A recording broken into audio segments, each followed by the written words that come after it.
gas and diamond rings when they know they never ever do them type of things. But fucking strike again, regardless, stay up in my lane. My name rings bells, but it's never in vain. I gotta strive, pursuing the revenue for finer things. Knock the mic back, lacing some dope tracks. Motherfuckers that criticize, secretly hope that they could be nasty like me on the tight slash. Homeboy, I'm with the business and I'm keeping it like that. It's JJ, boys lacing the game. It's fortune over fame. I don't give a fuck about a lane. I hustle the rain, the sunshine, through the pain. TNR. Stay focused every single day. It's JJ, boys lacing the game. It's fortune over fame. I don't give a fuck about a lane. I hustle the rain. 107. Bring the pain, getting mine. I stay focused every single day. Pay the ultimate price, a sacrifice. Raising no what's right, but they choose to live trite. In theory and belief, my lyrics will reach deep into the community. Body found in the coral reef. Played with the devil, thinks he's ultimate rebel. But dog, he lost his life for a little yellow pebble. His enemy rebels in the victory, literally. Then he continues a cycle till he's history. Misery became another victim of unsolved mystery. Places where maggots accumulating humidity. The story is ill, but we society slaves out of spite won't think twice and misbehave. Deep in grief, losing my family, there's no relief. The scars in my heart that could never be healed. So you better believe I creep like a Navy SEAL. The deal is real. It's Jake. Yeah. That was one of Jay James's old cuts. We are back in the building with another edition of the Harry's Drinking Again Pubcast. I am your host, Harry Too Scary, aka Mr. Harris, the proud owner and proprietor of the Hida Pub. Harris is Drinking Again. Thank y'all for joining us. As usual, we're live up on YouTube, Twitch, Twitter, Facebook, Podbean, and the shows can be caught on Spotify under Harris is Drinking Again Pubcast. Let me do a quick sound check. Spotify. All right. We are good. Good. Sound is good. My brother will be joining us here in a few minutes. My brother, Truck. And thank y'all so much. Now let's get into this here. Turn down this shit. Gonna have a smoother show than we have the last couple of weeks.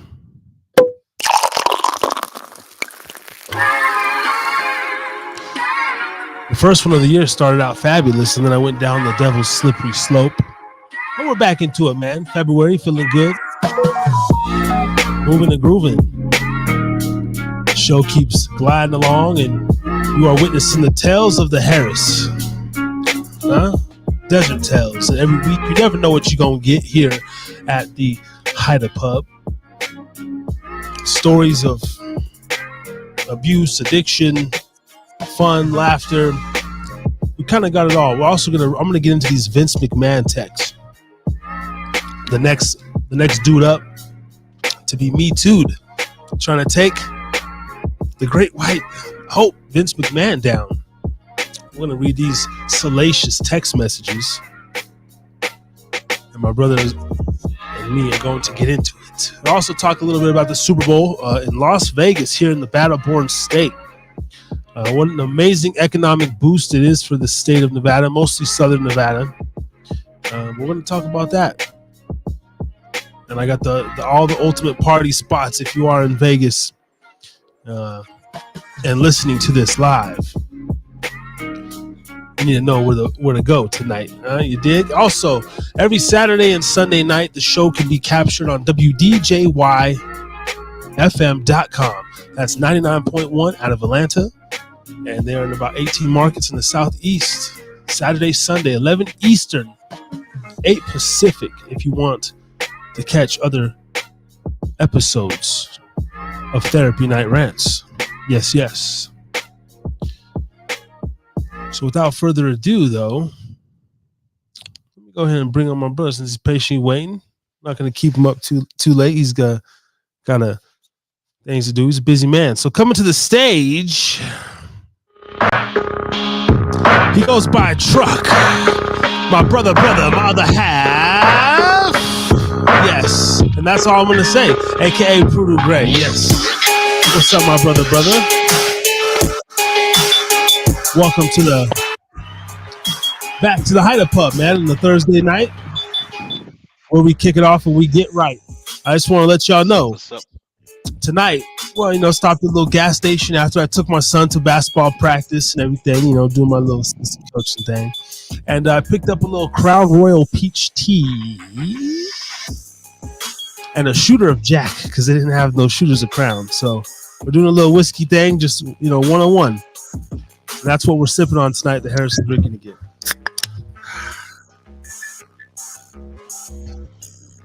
Cannot forget about Gubba Rum, but it's a whiskey night. Cheers, motherfuckers.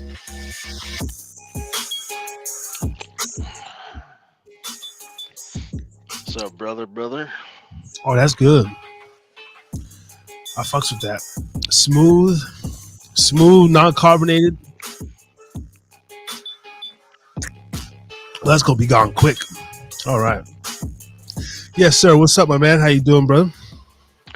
Shit, doing Thank you. good. Thanks for joining me on a quick tip. Yep. Episode 107. So I don't know if you've been watching. Let me get this. I don't want to go back to it, but your brother, went back on the little Christina Aguilera last month, and so he gave in. I highlighted that. Yeah, 28 months. I highlighted that, and man, and ever since then I ain't been right. You know what I mean? It's just kind of like shaking the lag and everything. But I'm looking forward to getting swinging the things, man. But that's what we do over here. It's because where I'm working at, bro. It's a little. I do the little graveyard thing, and I bartend literally in the devil's playground. Like, it's crazy. Yeah. But yeah, my brother's no stranger to that. I don't know if we're talking addiction tonight, but when you reached out to me the other weekend, we started getting into what we get into, and I can't remember the exact topic. You're like, oh, okay, I had to come back on. But are you familiar with this latest Vince McMahon Me Too kind of thing? They're trying to bring him down. Apparently, he's accused of sex trafficking and all this stuff. I've heard. I'm not familiar, but I've heard a little bit of it, and just to to be real with you, I don't really give a fuck. Like, it's funny. I was just talking about this with my wife though.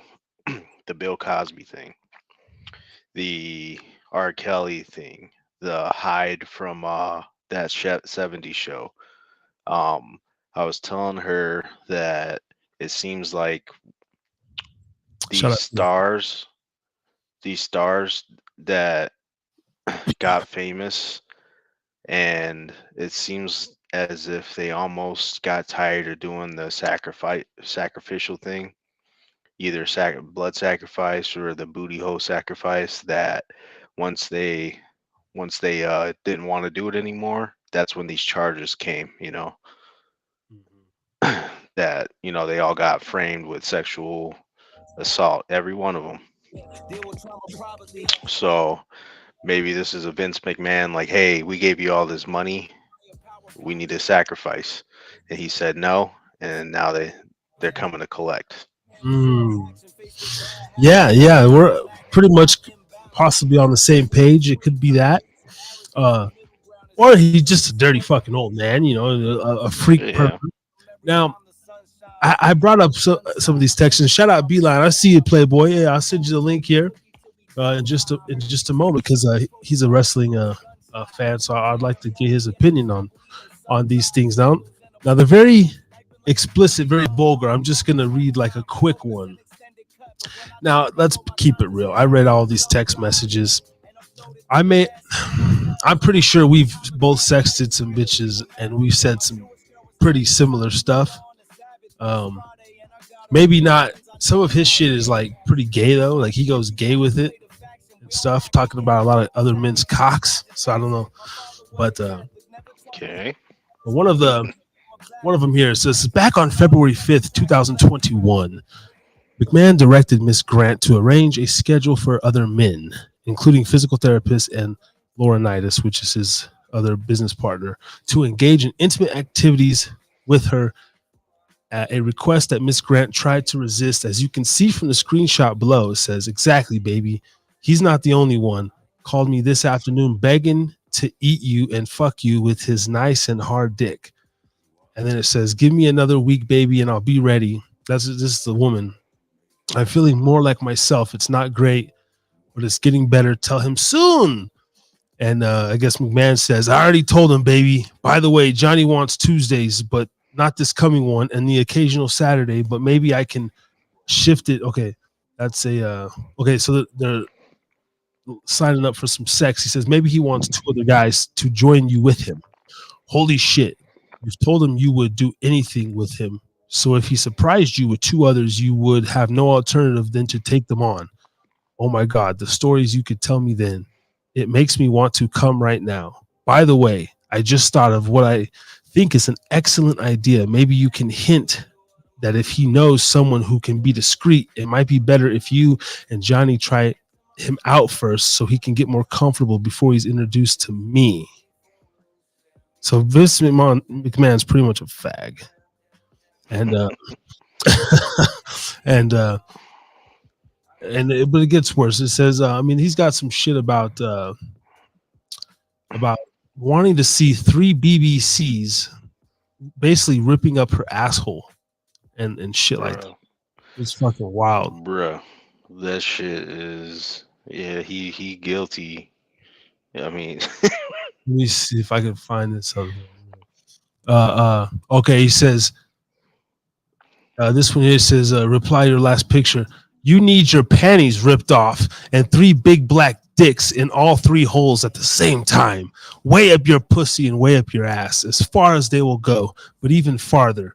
And the thickest cock goes down your throat so it makes you gag and convulse as those big black cocks pound away. It feels like from the start you're being assaulted, but it's made you come nonstop. Just one continuous constant orgasm, and just before you pass out, those big black dicks squirt their loads of cum inside you. As you lay on your stomach, the cum is oozing out of all your holes. I'll turn you over and jack off all over you, you dirty bitch. Oh shit. Oh. Yeah, that's gonna be hard to fight in court. Oh shit. Yeah. Yeah, so now I go both sides with this because it's like I think that they try to take powerful men down, whether they're white, black, mostly black, but like they'll throw in a white dude every now and then. And but I can't help to think, bro, like how fucked up I am in my head, like how I think of sex still as a 36-year-old man who's basically like poor compared to, you know, I'm just like a poor, just a regular dude, right? So you give me like money and some power and the ability to like actually finally make my sexual fantasies and shit come to life, bro. Like, dog, I mean, I'd be a womanizer, homie. Like, you know, well, I'm curious. I want to know when this text message was sent, because if you're talking back in the day, in the 90s and you know, late 80s, 90s, even 2000s, I mean, everybody was engaging in everything. There was no such thing as Me Too. You know, rape was rape, and that was about it. You know, oh well, molestation too. You know, there wasn't like, oh, let me go fuck this guy, and then I'm gonna turn around and, you know, have a Me Too moment. No, you know, so I think the time frame we need to bring in the context for sure, you know. And these chicks, like, so this chick that he's texting, he's not going to be texting that to a choir girl. She's obviously been, you know, known for doing this shit, you know. absolutely. So these messages, so this is in 2021 between 20 between 20 was it 19 and 2022. This is when shit. Vince is already he's like 75. This was when he was like 72 or some shit. He's talking like this, and okay, he says he has another one. That's apparently, allegedly, he shit on a woman's he shit on a woman's head during a threesome, and he like made her keep fucking and get him off. So, but that could be a case where like he's old man and he didn't have his depends on during the threesome. Another one says, I love it. That's you, Janet or Janelle. You just can't get enough, can you? In the future, it's going to be so bad that you'll demand to be fucked twice a day, and not just with a three-way. Why not let others see the beautiful, voluptuous body and watch you shake uncontrollably when you come? They'll go out of their minds. Then I'll find more friends and we'll tie you up so you're helpless. I'll direct them to have their way any way they want. Who can make you scream the loudest? Maybe I'll just line them up and have them squirt in your mouth, your pussy, all over your tits and ass, all at the same time. You'll be covered in cum, and we'll make you eat it all and taste everybody's cum. The next morning, you'll be a little sore, but you're still going to want more after all that fucking over and over. Oh, God. This is a wild man right here, ladies and gentlemen. This is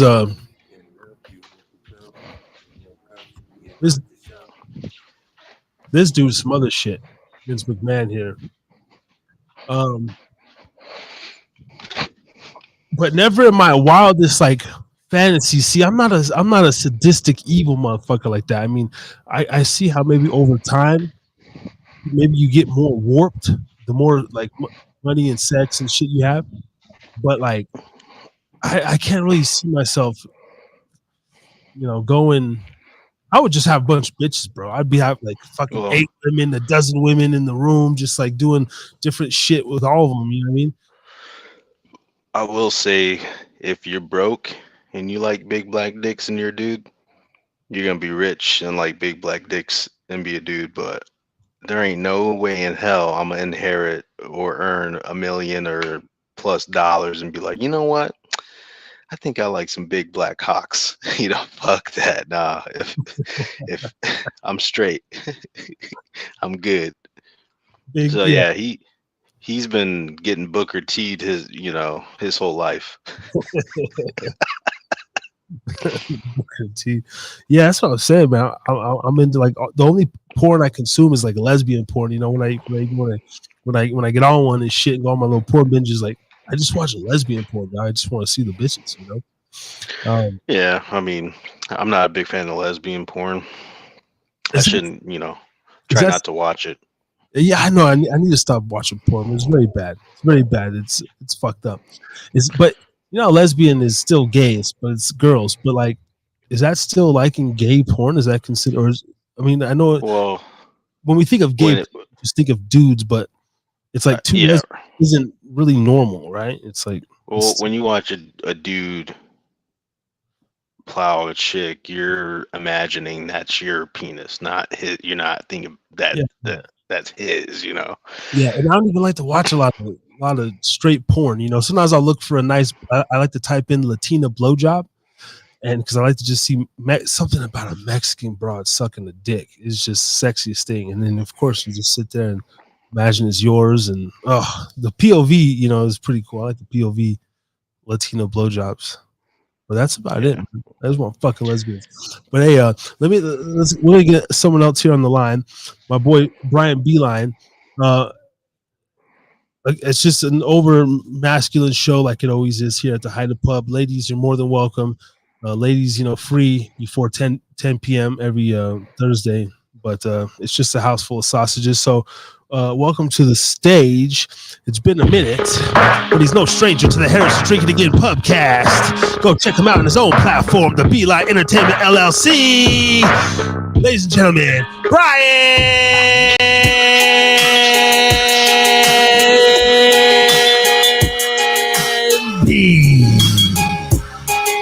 yes.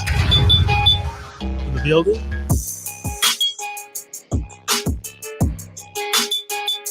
We got you. We got your audio. Got your audio. Let me see. No audio from Brian B. No audio from Brian B. But Brian here, he'll get it straight 1 second. Your levels are good over here. He's a big wrestling fanatic and a freak like the rest of us, brother. And we'll get his opinion on a couple things. Now, this thing hasn't turned criminal yet. You know, this Vince McMahon. Do you think it will? Are they gonna give us, you know, one since they got my man R. Kelly still locked up, free Kells, or is he gonna slide through? No pun intended. Shit, I don't know. They put Bill Cosby's old ass in prison, so. But you know what I heard? They actually isn't Bill Cosby was vindicated though, right? They actually he's free now. Yeah, he's released. Yeah. But didn't they vindicate him? Like they came back and said he didn't do a lot of that shit. I got no sound from Beeline over Y'all hear me? You hear me? You good? Yeah. Got There you we now. go. Yo, listen, bro. I'm back on the fucking pub, bro. It's been a minute, y'all. Hell yeah, Hey, welcome, man. Mm. Brian B, this is my brother, my actual half brother Trey here. Oh shit, what's good, bro? Truck, What up, man? Truck, this is Good, Beeline, man. One of my podcast peers, you know, that would be Yeah, network. nice to meet you. Nice to meet you, brother. Yo, listen, I saw y'all was over here talking some shit. I just got off of 3 fucking shows, man. I've done 3 shows tonight, and I got a little twisted. So I was like, yo, let's close the show with the Hida pub. You feel me? And then you over here talking about the Vince McMahon shit.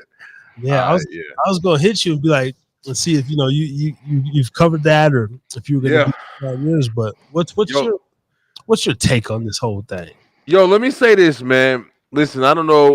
Well, apparently a lot of y'all have seen the clip that I got that's floating around social media. I've had a couple arguments on TikTok and shit like that or whatever. But you know, the thing is, bro, like Vince McMahon, if y'all read the story, y'all read the fucking documents and all this other shit or whatever. Listen, I just want to say this one more time. That's documents from one person. I don't know if anybody ever been in a fucking scandal, anybody ever been accused of some shit, and it ain't go to trial, it ain't go to this, it ain't go to that. Listen, bro, this shit is just some documentation of some bitch saying some shit.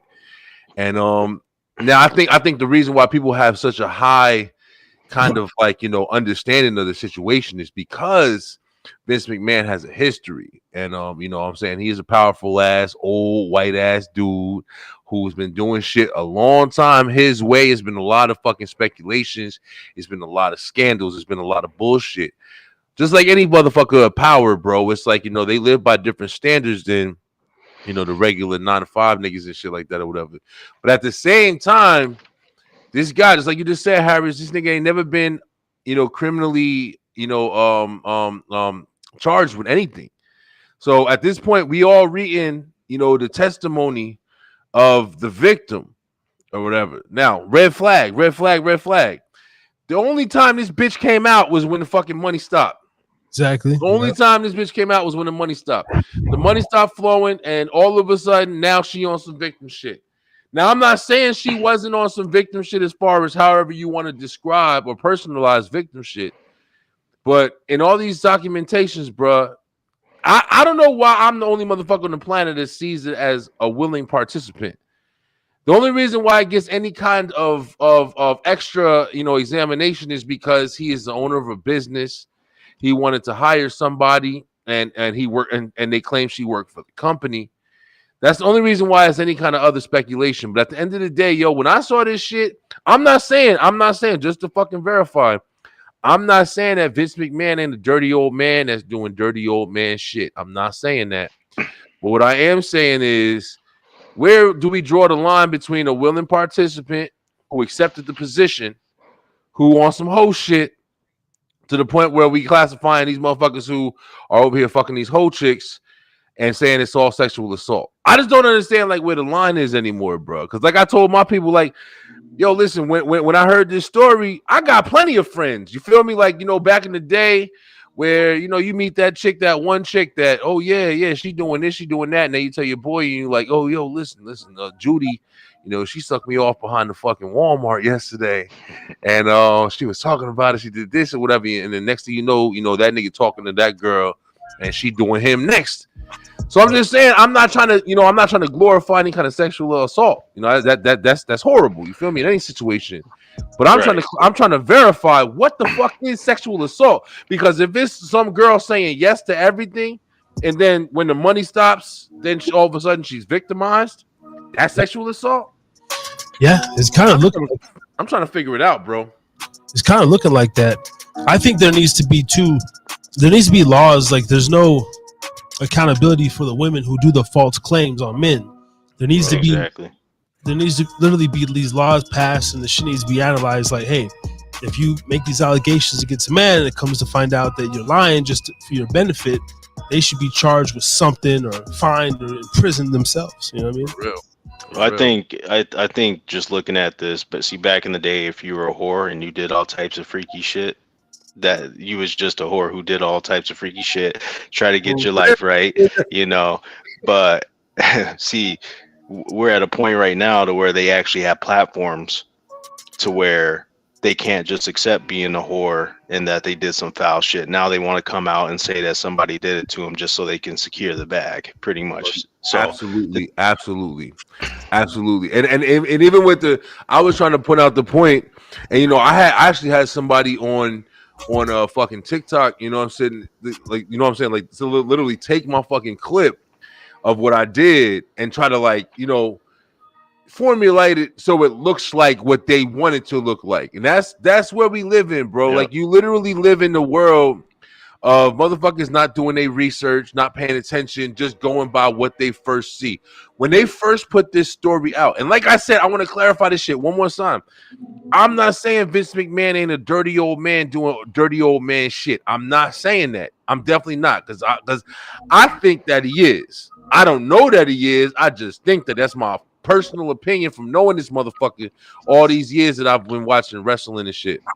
But at the same time, he's never been criminally charged with anything. And we only have the story of the one individual. We don't have the defendant and the plaintiff. We just have the fucking plaintiff right now. So that's why I'm saying, like, we are forced to, like, engage in the bullshit, whatever terminology they want to spit out. Sexual assault. As soon as you say sexual assault attached to any fucking piece of information, you're forced to understand it in that way. That's it. So whether she was being a hoe, she was fucking everybody in WWE, whatever the case may be, we have to understand that she is a sexual assault victim because that is the terminology of the shit. And that's what I find bullshit. Because I feel like there's so many people who fucking fall in these goddamn classifications without any kind of fucking, any kind of fucking, like, standards or anything that's been placed upon them, like, through the court system and shit. Like, they've never been charged with anything, nothing.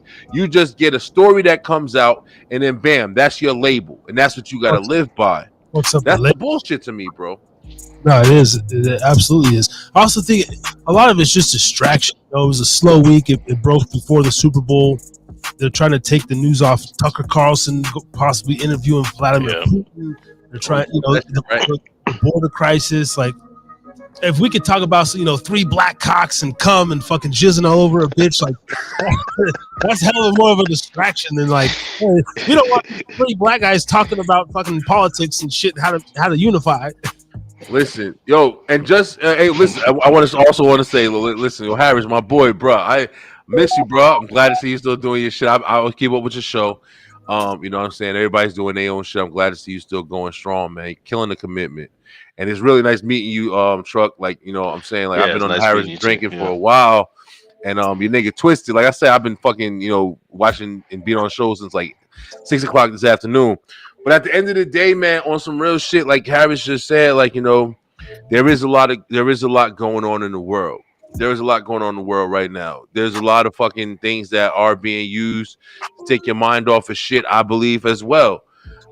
But the thing is, man, I think it's deeper than this, man, especially for us men, bro. Like, I feel like we really got to start standing up against this bullshit because they trying to fucking represent us in bad ways, man. Like, we don't got no way to defend ourselves no more. Like, as soon as a chick say some shit, as soon as that media get a hold of it and formulate it however they want to formulate it, niggas is instantly fucking criminalized, man. I think that's a problem, yo. I don't feel like that's the way it's supposed to be. If a dude come on and say, hey, this bitch grabbed my dick while I was standing in line at a fucking Kroger or something like that or whatever, it ain't gonna be formulated the same way. You feel me? Like, at least that's what I feel. Like, I feel like, you know, if it's a woman, anything gets involved with a woman, whether she was a willing participant or whatever, I feel like they categorize it like, oh, this woman slept with this man and did this, blah, blah, against her will. And they formulate it so it's like the man is always the fucking the assaultant and shit like that or whatever, the aggravator or whatever. But when it comes to women, man, they have a way of wording the fucking, you know, the information so it makes us look like we are just like, you know, criminals and shit. And I feel like that's the bullshit. And niggas ain't fucking saying that shit out loud enough, man. And I'm not using this to try to glorify or fucking save somebody who is really out here doing some bullshit. I'm trying to say it for the nigga who, you know, met the girl at the club and he hooked up with her and shit, and he didn't know that she wasn't trying to do everything she was trying to do because she was leading it on. But then she want to cry wolf and shit like that, whatever, halfway through the process, and this motherfucker going to jail, yo. I ain't gonna lie, that shit happened to me before too. You know what I'm saying? Luckily, it ain't go as deep as that, but I'm saying, like, is that easy to flip that switch? Yeah. Oh, willing went to rape. That fucking fast, you know. This bitch over here texting back and forth, all this different shit, like you said, having shitting on her head, and yo, she was willing for all that shit. She wanted to do all of it, and then Vince started saying, like, out yo, there. Yeah, freaks, like, nigga, like, yo, freaks don't exist no more. Like, you gonna fucking play me? Like, freaks still out there, bro. We've all pissed on a chick before, right? I mean, I've had nah. I hate that shit. You know, me and my brother have, like, I had a chick like that was into the P play, golden rain, golden showers and shit, man. And at first I was weirded out by it, and so I started in the shower. And even when me and my baby's mom in the shower, I piss on her leg like a dog every fucking time. But like on some real shit, like this other woman, she got on her knees and like she literally wanted the fucking I piss on you, the little fucking Dave Chappelle treatment and shit. Like, wow, shit. It was in the shower. I don't know, but like this was a wild. But she'd be willing in the bed too. Like I don't know. She like to lay around in wet piss. Fucking weird. I don't know. I'd be willing to bet that this woman was a willing participant, and now she's broke and her pussy's tore up, and nobody wants her anymore. So that's why she came out. And if you look at this, like, allegations themselves will destroy a career. You know, we see this all the time with athletes, college athletes. Absolutely. The shit came out. They lost their scholarships. They lost their spot on the team, and then it came out that that shit never happened, and they still lost all that stuff. So it's the allegation itself. And that's my point, Truck. Like no bullshit. Like you just said it plain as day. Like, it's the allegation. It don't even have to be the situation. It's just the reference. It's just how you word the storyline. You know what I'm saying? Like, immediately before anything came out, it was instantly fucking sexual assault. That's like the worst terminology you can use, yo. You know what I'm saying? And then everybody starts reading the fucking, you know, the story and everything like that. They start reading the text messages and this and that or whatever. And then you already have in your head sexual assault. If you read that without a context or without a label, just think about it. If you read that, you probably say to yourself, damn, some freaky ass niggas, man. They fucking around with each other like that. All right, fuck it. It's just a freaky ass couple. You feel me? Like, you got room for speculation. But now you read the story titled sexual assault. Now you're already going there with a complex. You don't got no room to fucking make your own decision, especially if you don't think that way. So that's why I'm saying, like, terminology is what's fucking us up, man. And they know when to do it and who to do it to. Yeah. And that's why I don't agree with that shit, man. Well, similar to go ahead. Well, didn't he step down from WWE And he or was some shit like forced. that. He was forced down, and then nothing Well, against Vince McMahon, but he was forced down because they purchased the company. And like I said, man, I'm saying all this shit, not saying, and I'm not trying to jump in and just dominate this shit, but I'm telling you, this is my shit right here. I've been really on the wrestling shit a lot, but I'm saying waiting like to talk about this shit. for real, like because like I said, man, I've been arguing with motherfuckers and shit because as soon as you say some different shit. Like motherfuckers like to act like you the fucking like you insane. Like you don't got a reason. But I'm saying at the same time, it's like I'm trying to find some validation for having motherfuckers be like, even if it's not just this situation, but another motherfucker, man. Some kid who got in a situation where he fucked this girl and this girl was willing, but then when she woke up in the morning, oh, I didn't want that. Get the fuck out of here, bro. Like you can't play with people's life like that. It's happening all over, all the time. That's why all the time. We do need to stand up, and there needs to be maybe we need to start writing letters to our Congress or our legislators or something like that. But here's a picture of the alleged woman, Janelle Grant. It's funny, you can't find too much about her. But no pictures, bro. Yo, listen, Harris, my nigga. I said that same shit. That's the only picture of this bitch in America, bro. There ain't no other picture of this bitch anywhere, yo. So that's fucking crazy just in itself. Yeah, just like, bro, you type in someone's name, the IG comes up or something. I'm telling you, bro. There's gonna be. I mean, come on. This is weird, yo. Shit, bro. This shit weird. I don't fuck around. That ain't that bitch. Yeah, bro, that shit weird, yo. Yeah, I'm just saying. I ain't trying to be because as soon as you go against some shit too, and then they brought my man Brock Lesnar into it and shit. Like I said, I'm not saying that they ain't freaks, yo. I'm not saying it. Everything could be absolutely true. But what I'm saying, there ain't no evidence, there ain't no documents to let you know that shit. That's what I'm saying. We just going off of fucking hearsay speculation of a one person's testimony at this point. And this nigga's incriminalized. But if you look at just Vince McMahon, like that's a very untrustworthy, freakish, like he right. It looks like Hitler. He looks like he did everything, but we need evidence, we need proof. We're talking about somebody's life, somebody's career. Shit. He could have did that shit. Yeah. Shit, I think he did it, but I'm just saying I'm still not going I'm still not going to be the nigga. You know what I'm saying? But I'm saying, Truck, just imagine if it was you or your kid or something. You know what I'm saying? Like I think about that shit like that all the time. Like, what if my son go to a party and fuck some chick? And then all of a sudden the chick wake up in the morning like, oh no, I never meant to do that with him. And before it goes to court, been there, bro. It's some bullshit, yo. I've had a chick also, like you just said, like I had a chick. I was in the thing with her, and she was saying no, but she wasn't saying like no, get off of me. She was like no, and then she started crying, and I'm like, holy shit, I didn't even see that, so I got up immediately. I was like, nah. But just like that, could have been fucked. You know what I'm saying? Like, you came to my house. You came to my house. You wanted to do shit, and then you changed your mind. Fuck it. We know. Yeah, it's like sticky situation. Bro. Like goddamn, it happens. It happens for real. Yeah, no. I all these.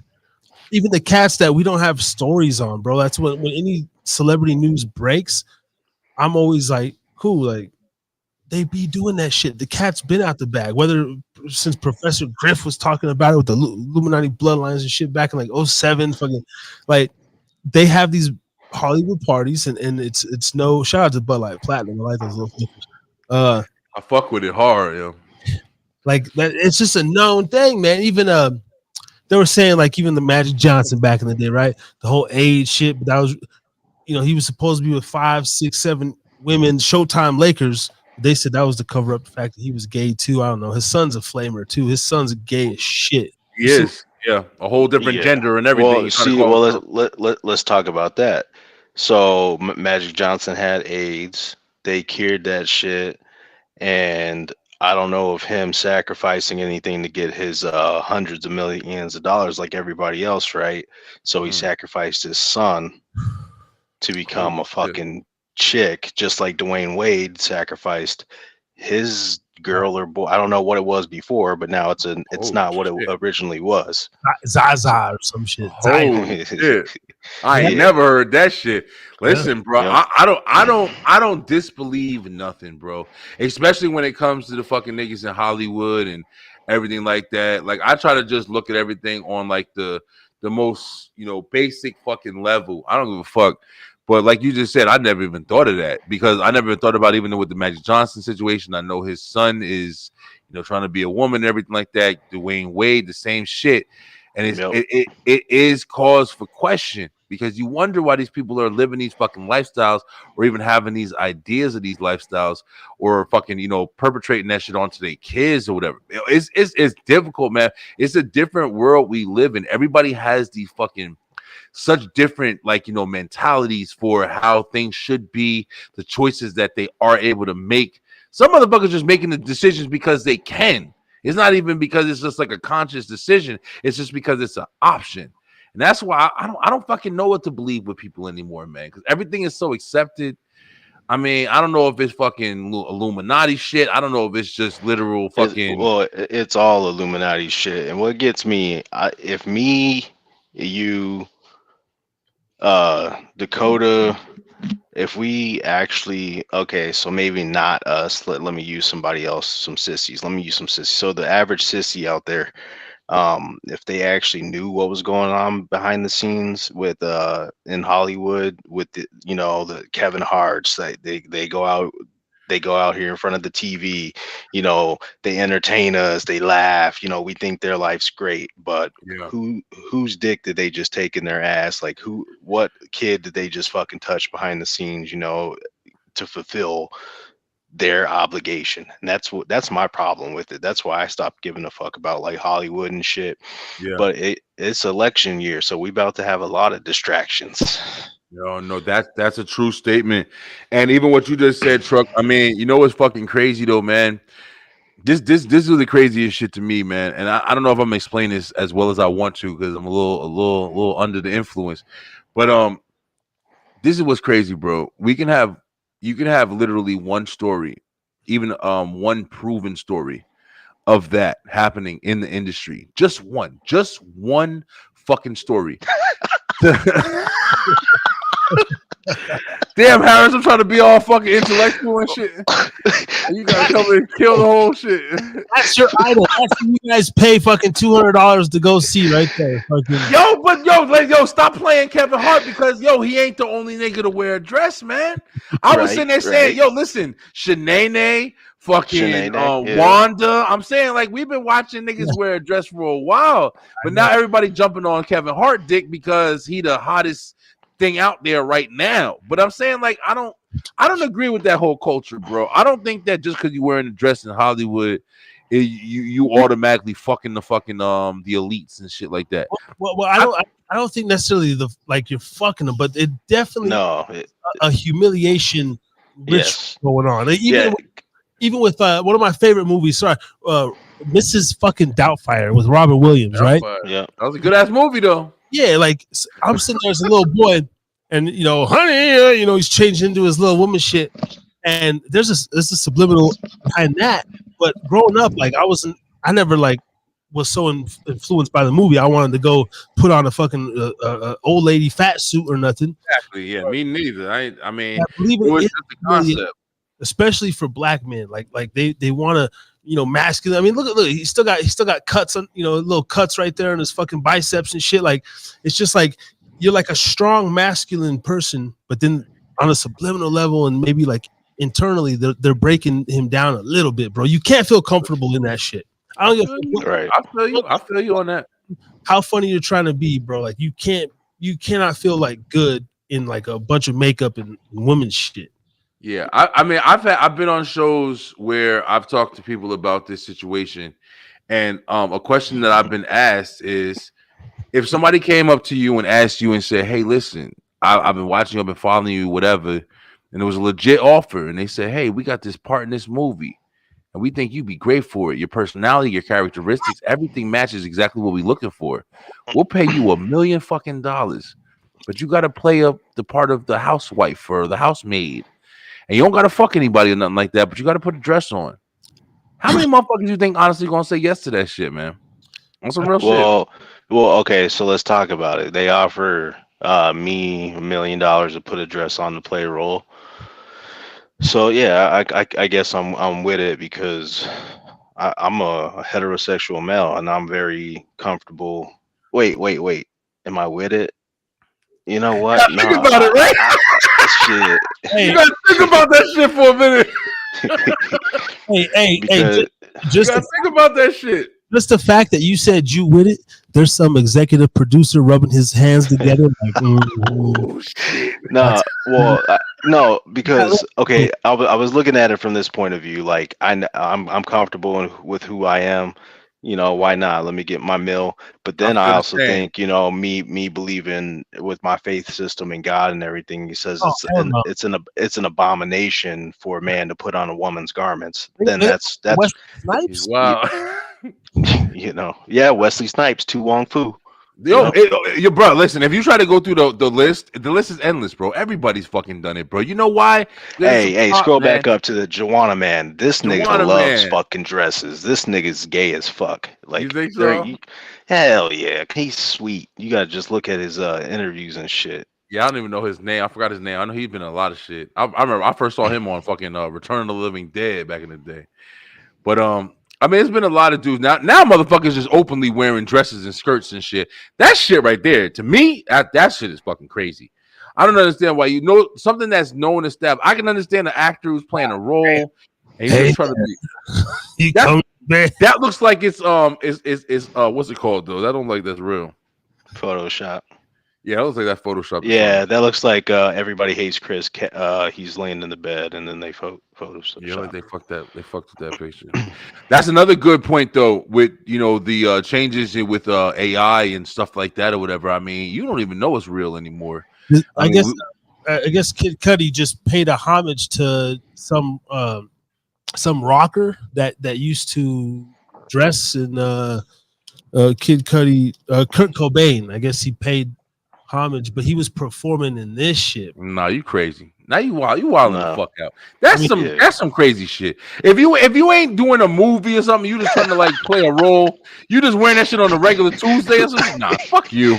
yeah. You want to do that shit a little bit too much. But yo, y'all bring up a good point because one of the other things, man, is you can literally just be in a situation where whatever, like you fucking around, you playing a prank on your guy or your boy or something like that, or what I don't know, and then just people just saying the shit, and anything can just criminalize you. That's another thing, like the third party perspective. That shit right there is crazy. Fuck that. That nigga Fucking crazy. Tube Top Tuesday. and Yeah, then that nigga crazy. they got that verse that you were talking about. Yeah. The woman, And see, that's why I had to double think it and say I don't know if I'm with it. yo, Yeah. throughout performance, look at this motherfucker doing the curtsy and shit out I'm there. good. I'm And good. Yeah, get the fuck out of here. You throughout tripping? the performance, he was literally pulling up his straps on his shoulders. Damn. You know what I Nah, mean? I don't like I you mean, said, truck. Then there's not enough money in the world. Like you think about it, because you gotta really, if you really want to be honest with yourself, you gotta really put yourself in that predicament. You gotta put yourself in that fucking room where right. that dude sitting across from you was saying, "Hey, I'll give you $1 million. It's one scene. I need you to put this dress on. It's a purple dress. You get $1 million right now. I love your personality, your character. I think it's perfect for the role." And you gotta say to yourself, like, damn, am I gonna turn down this $1 million? I could fucking buy a house, pay my debt, do everything I gotta do, not be broken, I'm gonna change my fucking life. But all I gotta do is Right. change my character right now for this one role. For the role, which is acting. So, it's like, damn, yeah, I'm with it. It's But when you hard, start man. thinking about it, what's the hidden agenda behind it? You know what I'm saying? It's like, Yeah, you know, Yeah, the I hidden don't agenda know. can be this is the thing that's fucked up, truck. The hidden agenda can be nothing. That's fucked up. That I might know. be Yeah. a pure producer who honestly is just saying what he feels. I honestly just feel like you're the best person for this role. But everybody else's fucking third party perspective, everything else that everybody else is seeing, everybody else that labels you, that's the part that you fucked with. Because it's not even the person who's doing it. It's everybody else's fucking shit that sees you afterwards. Everybody else says, oh, he probably sucked a dick for that role. Oh, he probably did this. That's what's the fucking. humiliation. Yeah, that's That's humiliation. fucking crazy. Gnarly Davidson up in the building says, yeah, he's with it, Young Thug. So if a producer paid me $50K to wear a dress, I'm gonna do it. It's just acting. I'm just saying. He says they do that shit just to get attention for their whack ass music. Gets people talking. He says, shit, I'll do it for $20K. Yeah, but where does it stop? Where does it stop though? So what you wear the dress and then I got $10.5 million right here. You got to go up there and suck Charlie off. See, that's where I think I believe my ass, me personally, I feel like I can go up to a producer and say, "Are you gonna wear a dress? How much you paying? You want $1 million? Right now in my life, right now where I'm at, working my job, you gonna give me $1 million for that shit? All right, I'll put the dress on. Fuck it. But if you come to me with some other shit, I know for sure that it's gonna cut the fucking circuit. You ain't gonna hit me with 10.5. All you gotta do is sleep with the director for one night. No. Can I be honest? And I'm gonna say this again on record. I'll probably maybe pray on it later and regret it, but I know I have too much kind of hate. I don't want to say hate in my heart, but I'd be willing to sacrifice a few motherfuckers. I'm gonna go and look. I got a whole list. Fuck with Harris, yo. You could off like a lot of people. I know a lot of people that you guys could kill. You need some adrenochrome? Like I got you. I'd have a do not kill list. By any means, motherfucker. This is off limits. I ain't doing nothing. But I swear to God, I would go the murder route and sacrifice a motherfucking human or somebody that I know. Not even you, brother, but I mean, maybe you never know. Young Gotti just fucking killed his own brother, Big Jook in Memphis. Oh, shit, really? Allegedly. Well, he didn't kill him. Hold on, let me say. The streets are saying allegedly he had his brother taken out because he was going to testify next month for the murder of Young Dolph, and he was the last link Young Gotti to Young Dolph's murder. I believe it. Shit, I believe it. But yeah, I just want to put that on record. Like, fuck all the gay shit, man. I'd be like, yo, man, like, come on, man. Even if like, imagine having the power of the Illuminati on your team or something, right? And you just like you're in the store and motherfucker bumps into you and sit like, move, bitch, and just be like, walk out the store, hit the phone, and be like, I got one. Yeah. I got one. And like it wouldn't level you up a bunch, but it would like level you up just enough. Like, yo, this motherfucker keeps giving us bodies like every month and shit. Like random motherfuckers that just piss him off. Like if that's a possibility. I would have to be somebody you love, though. True. Yeah, but like Harris was saying, I understand you.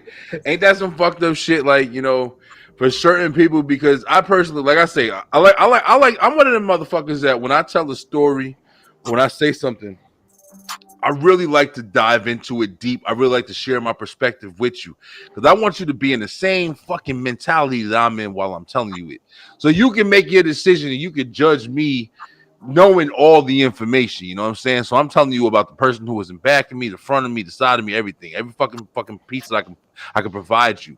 So when you say that shit, bro, like I understand what you mean because there's motherfuckers out here who really have that mentality, man. Like, hey, listen, I'll give you $10 million, but 2 people got to die and shit. There's been a bunch of movies like that, and you think to yourself, like, damn, could I let 2 motherfuckers die? Is it 2 old people? You trying to fucking work out the situation with yourself.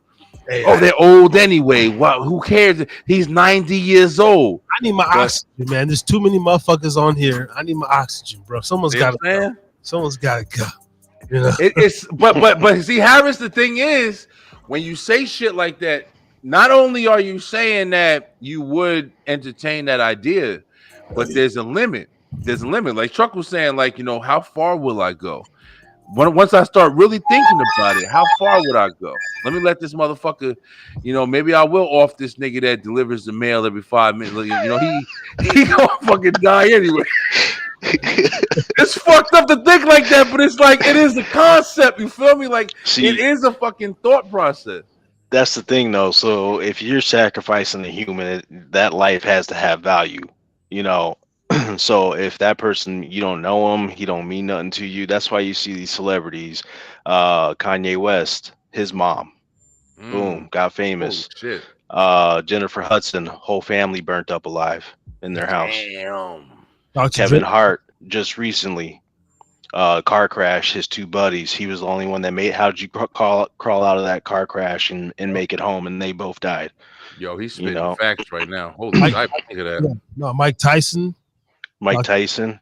Dr. Dre. I mean, Yeah, Michael Jordan. Michael Jordan's dad. But the only thing with Michael Jordan though is he was famous before that happened. That's the only exception. O.J. Simpson. OJ. Shit. You know. y'all remember Ray Caruth played for the Panthers back in the 90s, killed his pregnant girlfriend. He's free today. Holy shit! No, I never heard of that. Yeah, Ray Caruth. He was a bad motherfucker, man, on the field too. But he stabbed his pregnant girlfriend. He was the black Scott Peterson. Damn, no, I didn't hear that shit at all. No. Yeah, it's interesting, man. I used to think years ago, it hasn't happened yet. Shout out to my boy 50, man. I love you, 50. But when he had his he has another kid with this like badass bitch, his model, his son Sair, and you know he has his firstborn Marcus. He's still alive and well. 50 is an interesting character because he's like on the surface you can't even really link much Illuminati symbolism in his videos, but like he's done some dirt to get to where he's at too probably. But I used to 9 times. Yeah, I used to think, or even like what's his name, Nick Cannon said he's making a baby every month. Like he has like 11 kids. He's going for like 30. Sometimes I think that these fools be just making babies to sacrifice them, bro.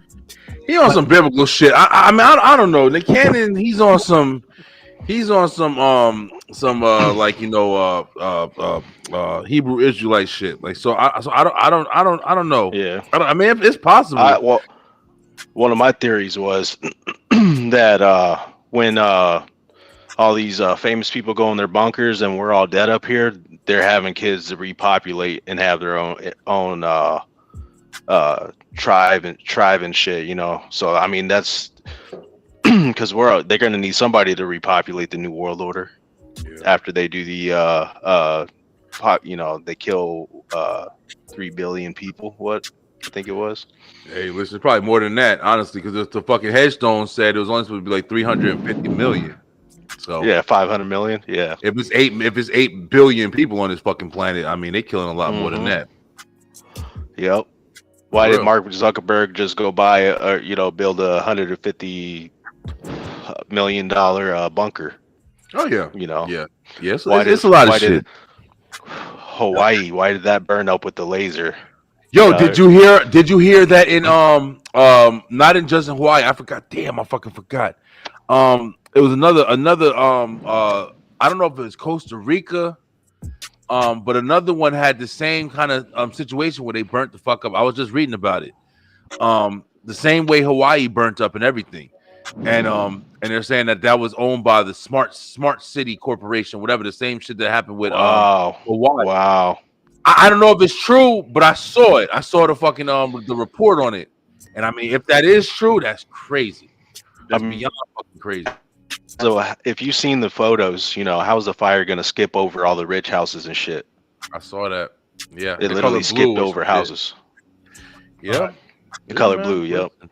I believe a lot of shit, bro. But at the same time, like me saying I believe a lot of shit is the same reason why somebody can post a fucking post and then you believe that Vince McMahon's a sexual assault, you know, without even knowing him. You know what I'm saying? Like it's a fucked up system. It's a fucked up system. Yeah. But at what age do we be like, all right, he's old, he don't need to go to prison? Because that, you know, I don't know. Just the craziest thing is like, I don't know what this thing again.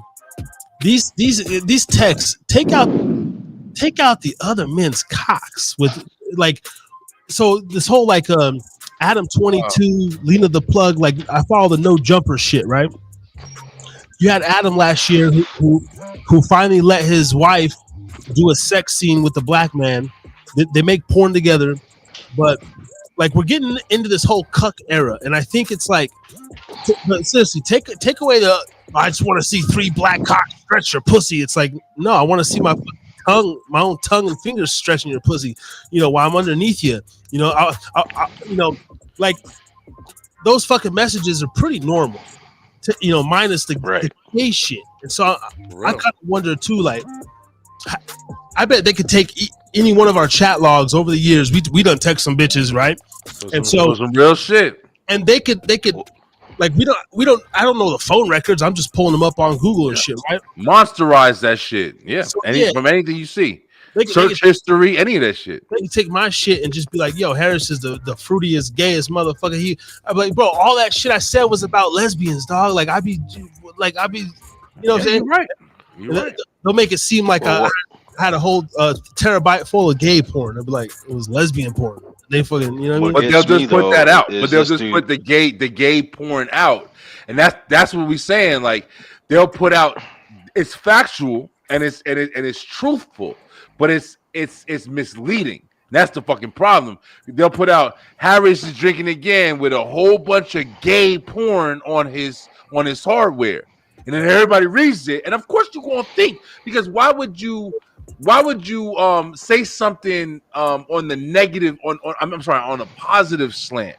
You would say gay porn, you would instantly fucking have people thinking, oh, he was looking at dick. Yeah. Because that's going to be the fucking way that people going to spin it or going to interpret it. And I'd be like, motherfuckers, I had 99 terabytes of straight fucking girlfriend films and sweetheart videos and shit. You know what I mean? Like, That's a good ass point. That's a good ass point, bro. How this shit going down, bro? It's crazy in this fucking world, man. And it's not any. I mean, I don't even know if it's anybody's fault, man. It's just the way that shit is. As soon like the news and the newspapers and CNN and all that shit, that shit don't matter anymore. The fucking real stories and stuff like that, the shit that catches traction, the shit that they chasing is the shit that gets posted on social media and Twitter and TikTok and shit every day. Yeah. You know what I'm saying? Like whatever fits the narrative. Yeah. Like that's why it is a scary time, bro. Like, we literally are living in a time where it's like we make the news, we are the news, and it's just you're guilty until proven innocent. There's a camera everywhere too. Every fucking where, bro. Everyone's recording. Even with these new they got these apps, AI apps, where we could post this video now. You could take a segment. I could take out Beeline, make it seem like Beeline was never on the fucking live, so it's just me and Truck sitting here talking. And then you could even insert another motherfucker's voice, and you could almost whatever it is, like you could insert a celebrity's voice, or you could take someone out. You know what I mean? You could really like. So sometimes you don't even know what you're listening to unless it's like I want to see the tape playing myself. Yeah. I had that. That was actually a story that was going around recently. I watch a lot of TikTok, man. I've been growing my fucking popularity on TikTok or whatever, doing this influencer shit. And like I said, I've had a bunch of conversations about this TikTok shit right over, like this Vince McMahon shit. I had somebody fucking clip. I made a 7-minute video, a fucking 7-minute video about this Vince McMahon shit, and I was expressing how the same time I'm telling y'all, man, I believe he's some dirty ass old dude, blah blah blah, this and that. But at the same time, I don't feel like anybody should be incriminated until they get fucking evidence proven against them, and then that's when you guilty. I kind of Vince McMahon was my grandpa. Like he's the dopest old motherfucker. If I'm gonna kick it with a 70-year-old though, I want to fucking go to Grandpa McMahon's fucking house. You know what I mean? On some real shit. And you know what I'm saying? Like, I'm pretty sure you formulating that shit because, he's a motherfucker who's achieved a lot. And, anybody who's doing any kind of sexual assault or anything like that on some real shit, that's like on some real shit. Sexual assault, I'm thinking about a motherfucker over here touching a girl against her will, doing all this other shit or whatever, stuff like that. That's sexual assault to me. But if you got a willing fucking participant that's agreeing to do everything you want, I'ma shit on you. No, I don't really like that. Listen, I'ma shit on you, bitch. All right, fuck it, just go ahead. You a willing participant. You ain't against it, But at the same time, it's like I was saying, I was saying that shit, and this dude had clipped this fucking a piece. It was like 6 seconds out of a 7-minute video that I fucking put together, bro. And he clipped just enough so it can, paint a narrative on me. And he put it on his fucking on his TikTok and shit. Like, yeah, this is Brian B. He said this, so he can't have a strong opinion, blah, blah, blah, this and that and other shit. And I'm watching this shit like, yo, like this shit can incriminate me. Any motherfucker who don't do any kind of research, any motherfucker who don't look into me, anything, anybody who just sees this video and takes it at face value, it's a wrap. You're a creep. But now motherfuckers are like, oh, Brian B, he don't care about sexual assault. He don't care about women. He don't care about kids. He don't care about whatever the fuck you want to paint it as. It's open for interpretation. That's the problem. That's the fucking problem. So it's like people are have the ability to paint a narrative for you at face value. But you need motherfuckers to research and do hard work to find the truth and the evidence of the situation. And most motherfuckers ain't doing that shit. And that's the fucking problem, bro. People are just taking they instant fucking swipe left, swipe right, up and down. And then they getting that information, and that's what they running with instead of like, oh shit, I see this. Let me check and see the fucking the credibility of this shit. Yeah. They're not doing that part. You know what I'm saying? That's where the problem is lying, in my opinion. The short form world. Trev, before it has been over an hour. I know you can't be on here too long. Let me bring this to light real quick, in case you got to go. Yep. You're we're all in relationships, but you're a married man, and married man with values and stuff, right? But like, so we've all heard this whole like rape by spouse or whatever, right? Even your own wife can like say you raped or whatever, and then I'd be on Reddit and stuff, and like I'd be in the couples kind of like those little taboo sections reading just weird shit. Yeah. And then there's like laws in the books where you used to be able to beat your bitch on a Tuesday as long as it was in the front yard or some shit, right? Like, there's these crazy laws on the books, but when we're talking about like the sexual assault and everything, there can be times whether you're married, whether you're like myself, just in a relationship but still sleep around from time to time with other bitches.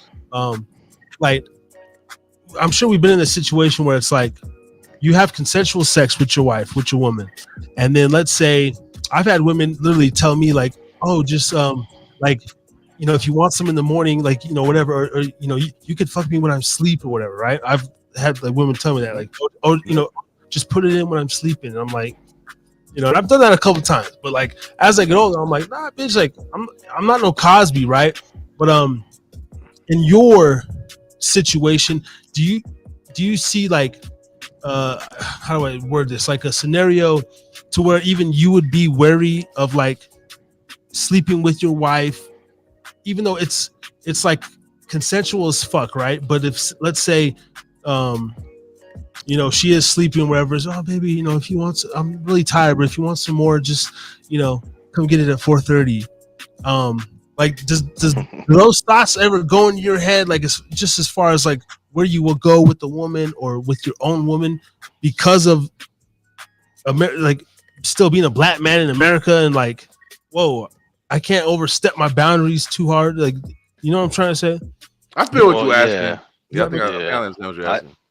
I think, well, first and foremost, there's the test. You're laying in bed, you get horny, you go over, you reach over, you get closer, you grab the titty.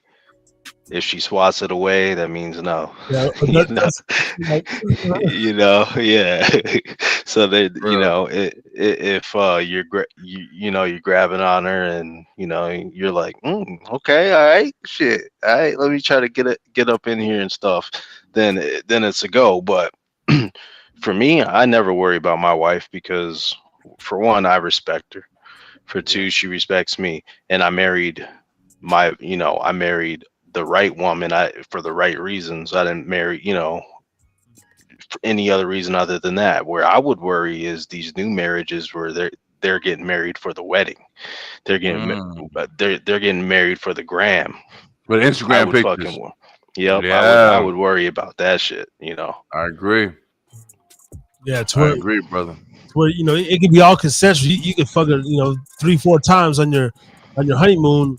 And then say a week, weekend later or 2 months into the whole shit, the husband tries to go in for some pussy, and she's like, you know, that's what I'm saying. Like your own wife or your common law girlfriend, your baby mama, and she's like, I'm tired. Stop.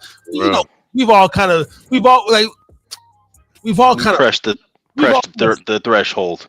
Yeah. Pressed on through. Yeah, you're right. We've all forced some dick at some point in time. You know, like. Oh yeah. And that's what's crazy though. Like as a woman, bro, they'll literally sit there and fucking kind of take it. Like they'll just, you know, it's hurry up, get done. And so I can only think, but as a woman too, like after maybe enough time, like of laying there and you're like, I was reading some shit on Reddit and there was like this lady who was asking the question, like, am I being raped by my husband? And she like she had just given birth to a kid. Fucking stupid ass bitch. I'm telling you, bro. I'm telling you, man. Because Harris, no fucking way. I'm telling you, like it's one of those things. Like I think me and Truck are thinking the same shit, bro. Because it's like, you know, I feel like people are just trying to abuse the fucking terminology, man. And that's what I keep feeling like. I feel like, you know, if you with your husband and your husband has just got a high sex drive, whatever the fucking case may be, and he's rolling over in the middle of the night, in the morning, late at night, whatever the fuck you want to say, and he's touching on you, feeling on you, like, baby, I'm trying to get you. First of all, my personal opinion, you should respect that shit because that nigga just fucking you. You understand? He got a high sex drive. He got this, he got that. But he's trying to just get it from his woman. He ain't taking it nowhere else. But he's trying to get that shit from your ass. It's pretty much about busting the nut. I'm 100% satisfied with a hand job. If you don't want to do it, you know, then shit, you know, let me just go ahead and take care of this boner, and then I'm going to bed. You go to bed. You know, we're both happy. You know, simple as that. But yeah, it is getting. It's about that time. Hey, bro, I wanted to tell you, shit, I'm proud of you. Keep up the good work, and I like the fit, looking good. Here's motherfucker over here, GQ model shit. Michael Jordan hat wearing motherfucker.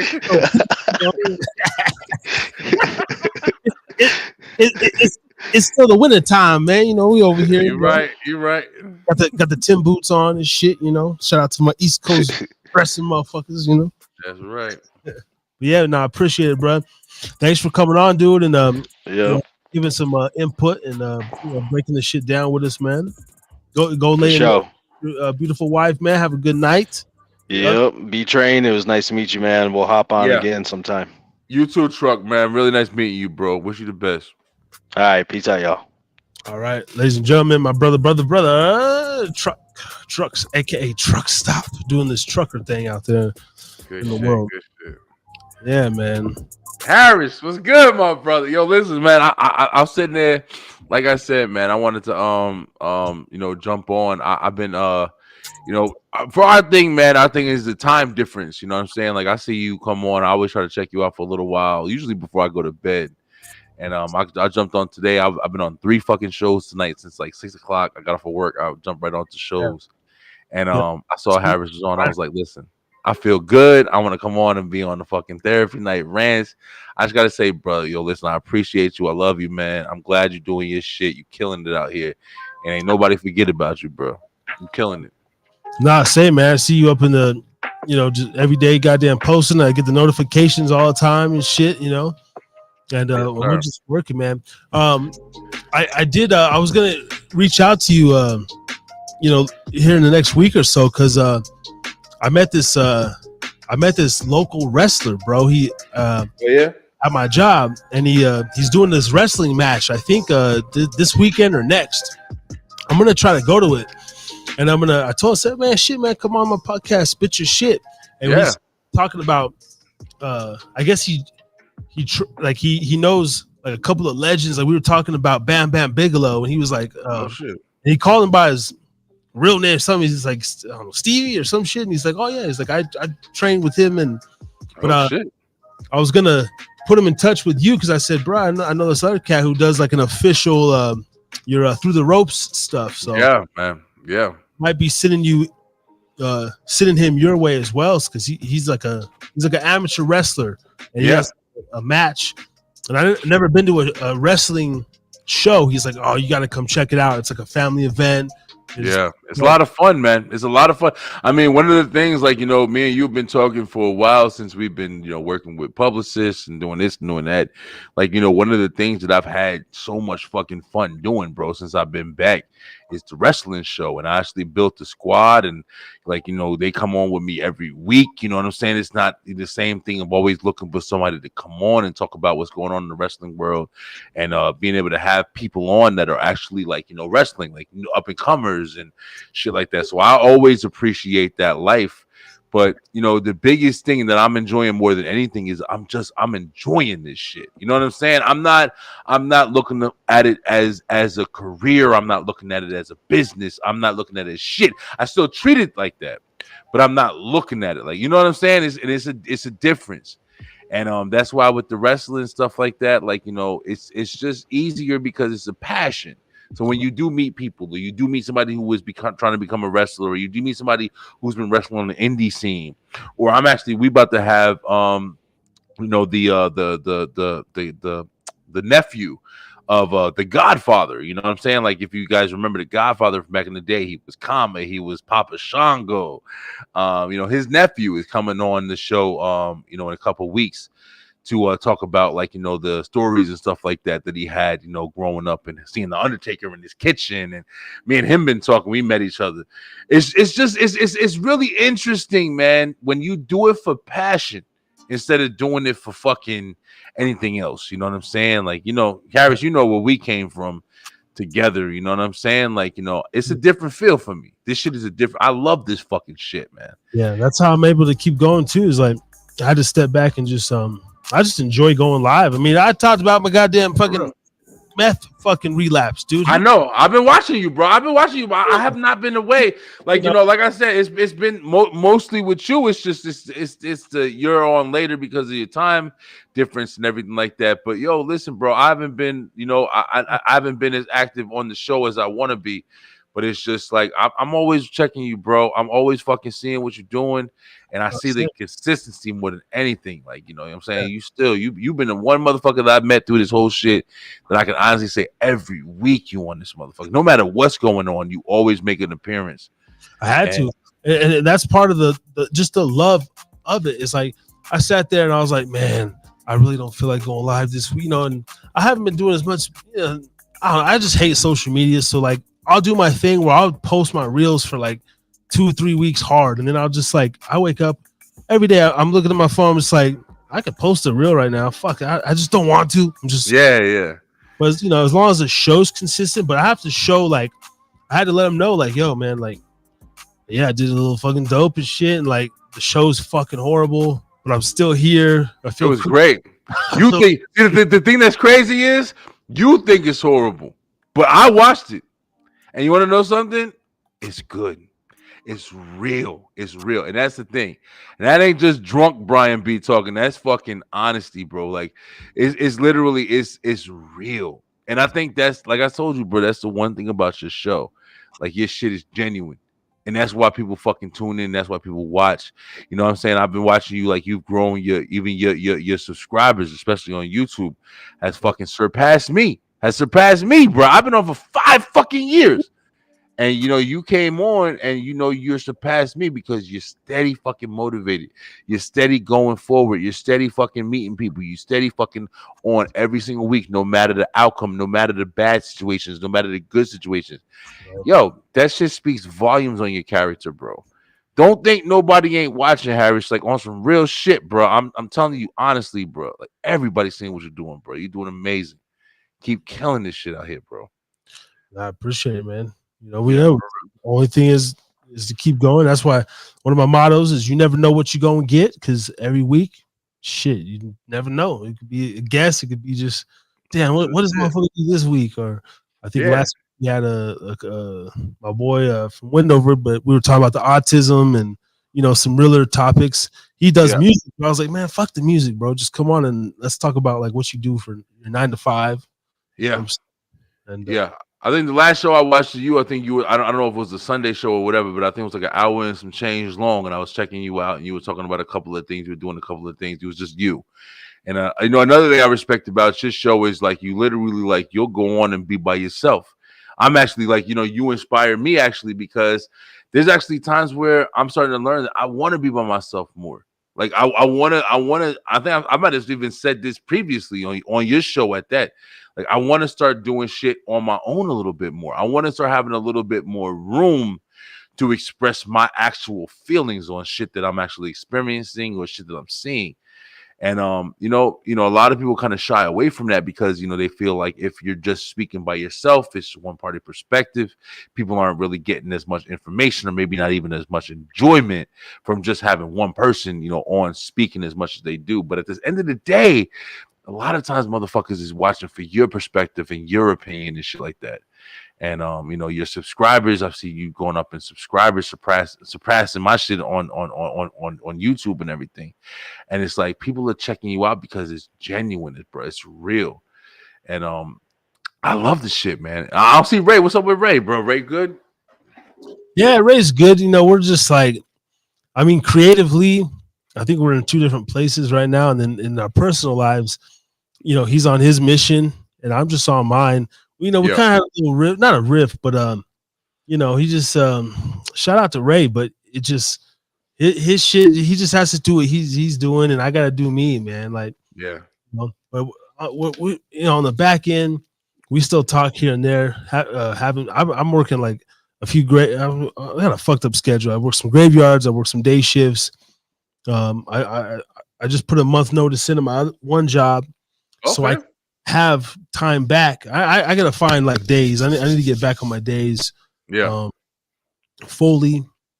But Ray's always good. But at the same time, I gotta keep it real, man. The other day we had a real conversation, and it's like, I get tired of because he got 100 ideas at once. So he's doing this. He wants to do another podcast with his roommate. Kudos to them. But it's like, you kind of bailed out on what we had going here. Now you want to start, with another podcast, and it's like the consistency with that. And then he's doing his Facebook reels, his Instagram reels. Yeah.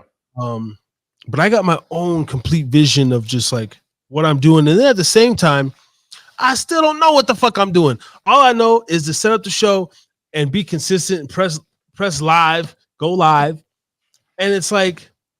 I have sometimes that's enough. Sometimes that's enough, my nigga. Yo, listen. Yeah, you're doing it, but just that is doing a good job because, like you said, every single fucking week, people come on and whoever's watching, you definitely got a couple dedicated fans out there. You and people see your personality. And whatever happens, motherfuckers is watching that shit, and you don't know how many people you helping get through their fucking day. Get through their day that went through something, and they're like, "Oh, listen, man, let me see how Harris is feeling. Like, I had a bad day today. Let me see how Harris went." And then you go on there talking about your struggles and your opportunities and your things that you got going on. Like, oh, man, Harris understands me, bro. Listen, I had to learn that shit too, man, because I literally have went through shit, doing this where I was like, "Yo, listen," I tell everybody now, like, I quit 2 years ago. I said to myself, I told my cousin when I was talking on the phone outside, I said, "I've been doing this shit for 4.5 years. I'm done, man. What the fuck am I trying to prove? What am I trying to do?" And I said, "I'm done. I had a fun time. It was amazing. I had a great quit. I met a lot of great people." And I left. And I said, fuck, I left for a month. And then in that month, bro, just got reminded, like, "Nah, where'd Brian be? What the fuck he doing? What's he doing?" And I had to come back. I couldn't quit. You feel me? Like, I couldn't quit. I gotta be here. And then it's the best decision I made because I came back and it was a whole new world, man. I met people, I've influenced people, motherfuckers, the fucking people I'm doing with the wrestling shit. Yo, these motherfuckers is every fucking week, man. We got multiple fucking chat boxes where we talking about shit. We doing this, we doing that. We all gonna meet up and go to wrestling events, and bro, it's unfucking believable, man. And last year I didn't know I was gonna be doing this shit. Yeah. But it's just your purpose is here. You feel me? Like, you can't commit this much to something in life and then sit there and think that it's going to be easy to walk away from, bro. It's not. It's constantly changing. Like lately, the lives is cool. I'm gonna keep doing the lives for like another year, but I want to start I don't know if you're familiar with like stock footage, right? Like Shutterstock and these websites where you pay a membership and you download 4K quality pictures and like to actually make videos. Okay. But I want to start delving into that. Like, I want to start, having people come to my channel to like and put out whatever it is, mini documentaries or just maybe a rant, but like put some high quality photos and videos behind it, me narrating. Because what I found lately is like my little drug niche, this whole, addiction, this kind of like self-improvement, but still talking about like have vices. Like that's kind of like my fallback. And I have good response on the shorts and the reels too. People, commented. Had somebody on TikTok that was like, I was talking about the eating a banana and no sleep and like to hurt my jaws or whatever. And, people were like really engaged, like, fuck, dude, that's, just crazy. And, I'm surprised you're still alive, whatever it was. And, just kind of, so I'm like, but I want to get more into the video creation. The lives is cool, but sometimes I'm like, I want a channel to where they have something to keep coming back to or something to look forward to. Yeah, for sure. But those sites, again, it's budgeting. It's like another $40 membership, 12-month commitment or whatever. And don't feel like it's like a challenge. Like, it's one thing about your show as well. Like, I'm pretty sure like your show speaks to a different realm of people. In your situation, like you come on and you're blatantly honest with your feelings and your opinions about your situations and the things that you've been through and stuff like that. And I'm pretty sure people are watching that and engaging in fucking, what the fuck is the word? Relating with you and shit. Like, you know what I'm saying? Like, so it's like, even though, you don't got to spend $1 million and shit, man. Like, I tried the Opus Clips shit. I've tried some different shit. But I hardly even clip my shit anymore. Like, honestly, like I've been kind of, I've been busy. I ain't gonna lie. I'm fucking working. I'm doing different shit. I'm trying to raise a fucking family over here. But at the same time, it's like you see all of this stuff going on, but I still see your clips. I still seeing what you're doing. You say you know me on social media, but I'm still seeing your clips all over social media. Yeah. I'm still seeing what you're doing. You know what I'm saying? So it's like, it's just, you're speaking to the people that you need to be speaking with. And I think that that's the biggest part. You know what I'm saying? Like, you know what I'm saying? Like, I don't know if I'm saying it right all the way right now, but sometimes I think we have a different narrative on what we think we're doing this for, what we started doing this for. And I think we kind of all started thinking like, oh man, I'm doing this so I can be fucking Joe Rogan and shit like that. But I think that, you do this shit, like you say it the best, man. Therapy night rants. When I told my girl, I was in bed. I was laying the fuck down. And I said, listen, Harris is on. I gotta get on with Harris, man. Harris talking some good shit. I didn't even know you were talking to fucking Vince McMahon. I just know I was a little twisted. I was like, fuck it, man. I'm about to go into the fucking bar with my boy Harris. I ain't been on in a minute. And I said, I'm gonna come on. I came downstairs, I put my fucking clothes back on. I said, I'm gonna come on with Harris. That's why I was waiting for you to send me that text. And it was a ride, bro. It was a great decision because I miss your ass. I was like, listen, we need to fucking talk some shit. And Harris has been doing his shit. I follow your shit all the time. You're talking to the people you need to be talking to, bro. You're doing what you need to be doing. And even if it's not, if you don't find it like, oh man, I'm not fucking Joe Rogan, I'm not doing this, I'm not that. The thing that you are doing is you're talking to the community you need to be talking to, and people are listening and people are being helped by you. And you know what I'm saying? It's crazy, bro. It's crazy when you really notice, like, the movement that you're making yourself instead of trying to like make a movement that you see from somebody else and try to compare and shit. It's crazy, bro. I got a message.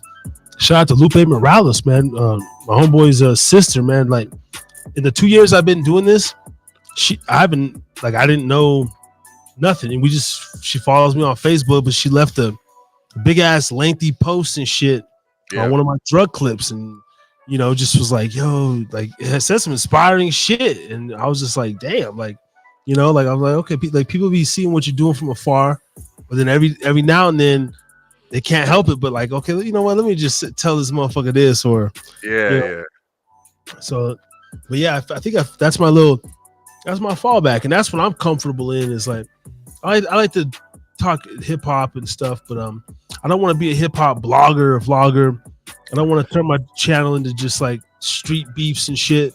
Yeah, man. Enough of that bullshit. There's enough of that negative bullshit. You know, one of the things I've been noticing lately also is like, you know, I've actually I don't know if you felt this way before, man, but I've actually started even now, even though I'm happy doing the stuff that I'm doing, I've been kind of questioning on if I want to continue on social media as a whole, man. Like I'm kind of tired of the negativity, man. Like I'm tired of you want to know the Harris, you want to know the post? This all sounds stupid as fuck. But you want to know the post that made me start questioning all this shit?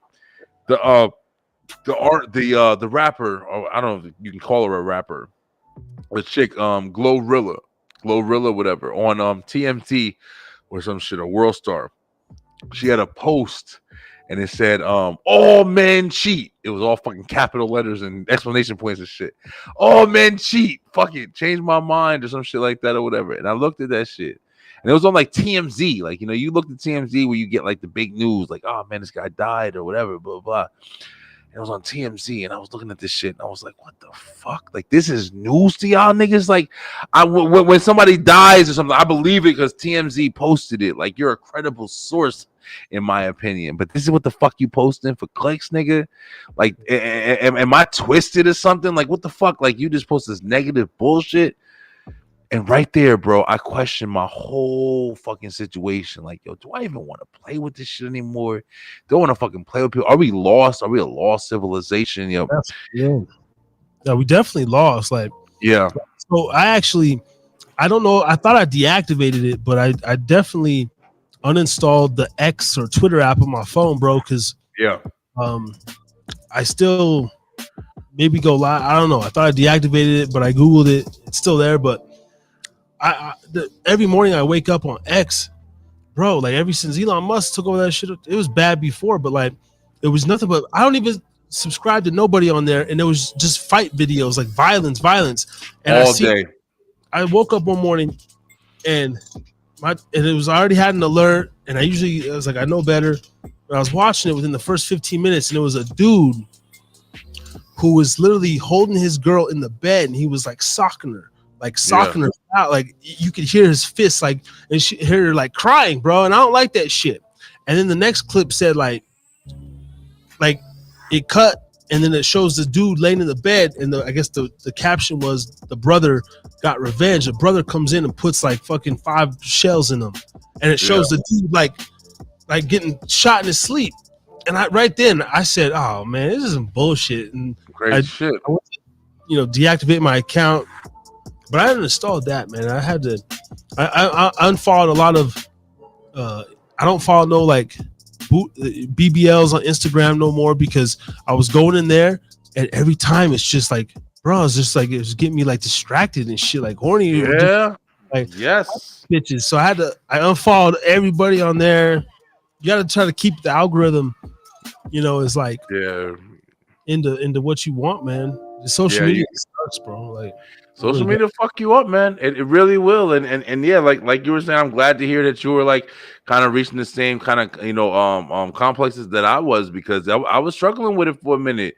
I was struggling to see if I really wanted to keep engaging, because I am at this weird ass fucking point in my life where I'm like, I don't want to hear this bullshit anymore. I don't want to always be fucking placed in this situation like I'm placed in, and see all this bullshit and be controlled by the narrative, because that's what it really is, being controlled by the narrative, thinking that all bitches is this or all this is that and all niggas do this, or you know what I'm saying? Like I didn't want that fucking that information.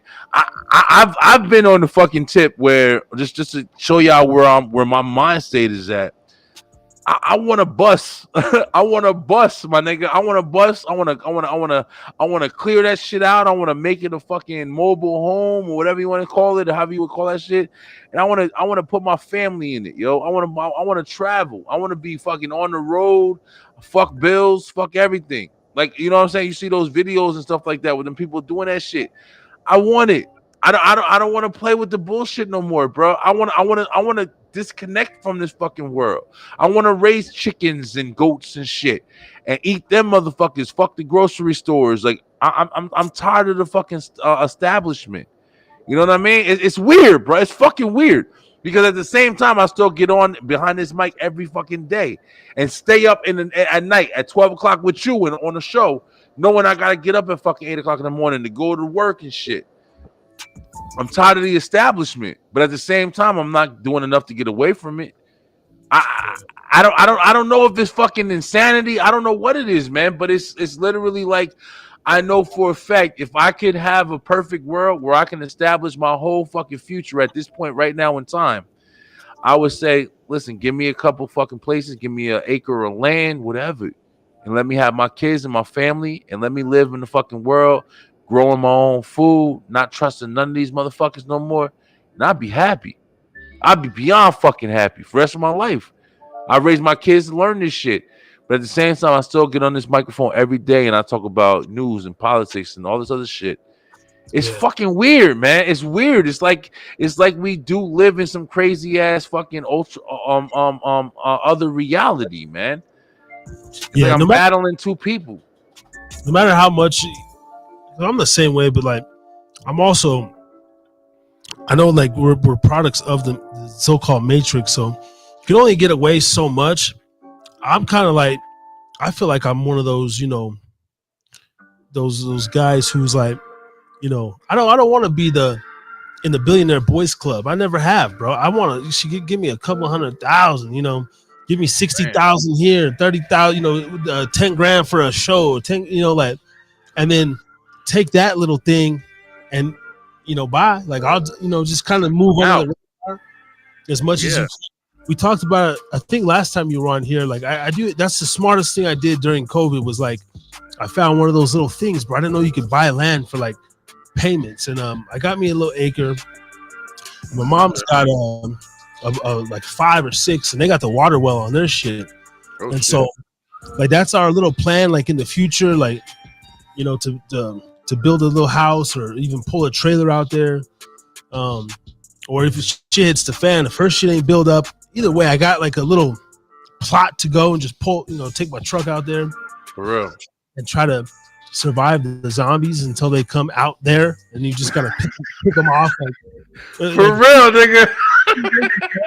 Even if you have a compound in the mountain, like one day, the city people, there's gonna be like 300 people left in LA that are gonna make it to your front gates, and you gotta like defend those motherfuckers. But yeah, I want to get there, bro, too. Yeah. Just living in the city. It's interesting, man. You saw, I don't know if you saw like the news today, like, you know, and this is the first time. It's crazy. I don't, maybe that's why I'm paying more attention to it. But I went to McDonald's for the first time today, like McDonald's, and I went and got me something to eat, bro. Like I've been cooking from home and eating at home for like, you know, months now. And of course, it's saving money. It's doing also whatever. And I went to McDonald's, man. And one of the reasons why I haven't been going to like, you know, fast food or any of that shit is because it's ridiculously fucking expensive, bro. It's you literally are eating, you know, food and eating from places that are supposed to be cheaper and supposed to be like, you know, barely any of the type or whatever. I don't know if y'all. Hopefully, y'all can see me still because shit's going crazy right now. But like you're literally supposed to be eating at these places, and you go to like the pizza spot because you don't feel like cooking, and you know pizza's $10 or whatever. But you go to McDonald's, man. I got a family of fucking 5. Oh, yeah, I spend $50 fucking dollars when I go to McDonald's, man. It's not worth it. I can go to $50, go to Walmart, go to Kroger, whatever, and buy $50 worth of groceries. That shit lasts me a fucking week. You know what I'm saying? A week and a half. So that's why I'm saying, man, it's like there's a lot of stuff that's happening in the world where it's just like I've kind of detached myself. You know what I mean? I've kind of literally started to learn what it's like to live, you know, at least in small areas. Like, let me just, you know, let me cook for my family. Let me go ahead and see what it's like. We've been doing gardening since, you know, the last 3 years. You know, we're growing tomatoes and cucumbers and shit like that or whatever. So it's like we've been trying to do the self-sufficiency thing or whatever, but I don't know, man. Like a lot of the shit that's in the world right now, like it's just not important to me anymore. A lot of this bullshit ain't important to me no more, bro. Like I don't really give a fuck. I still like enjoying talking to people, and like that's the reason why I think I still keep doing the show because I enjoy talking to people. And this is my socialism, bro. Like I don't really go out like that. I work from home. You know what I'm saying? Like it's a lot of factors I've had to pay attention to, but it's just at the end of the day, it's like.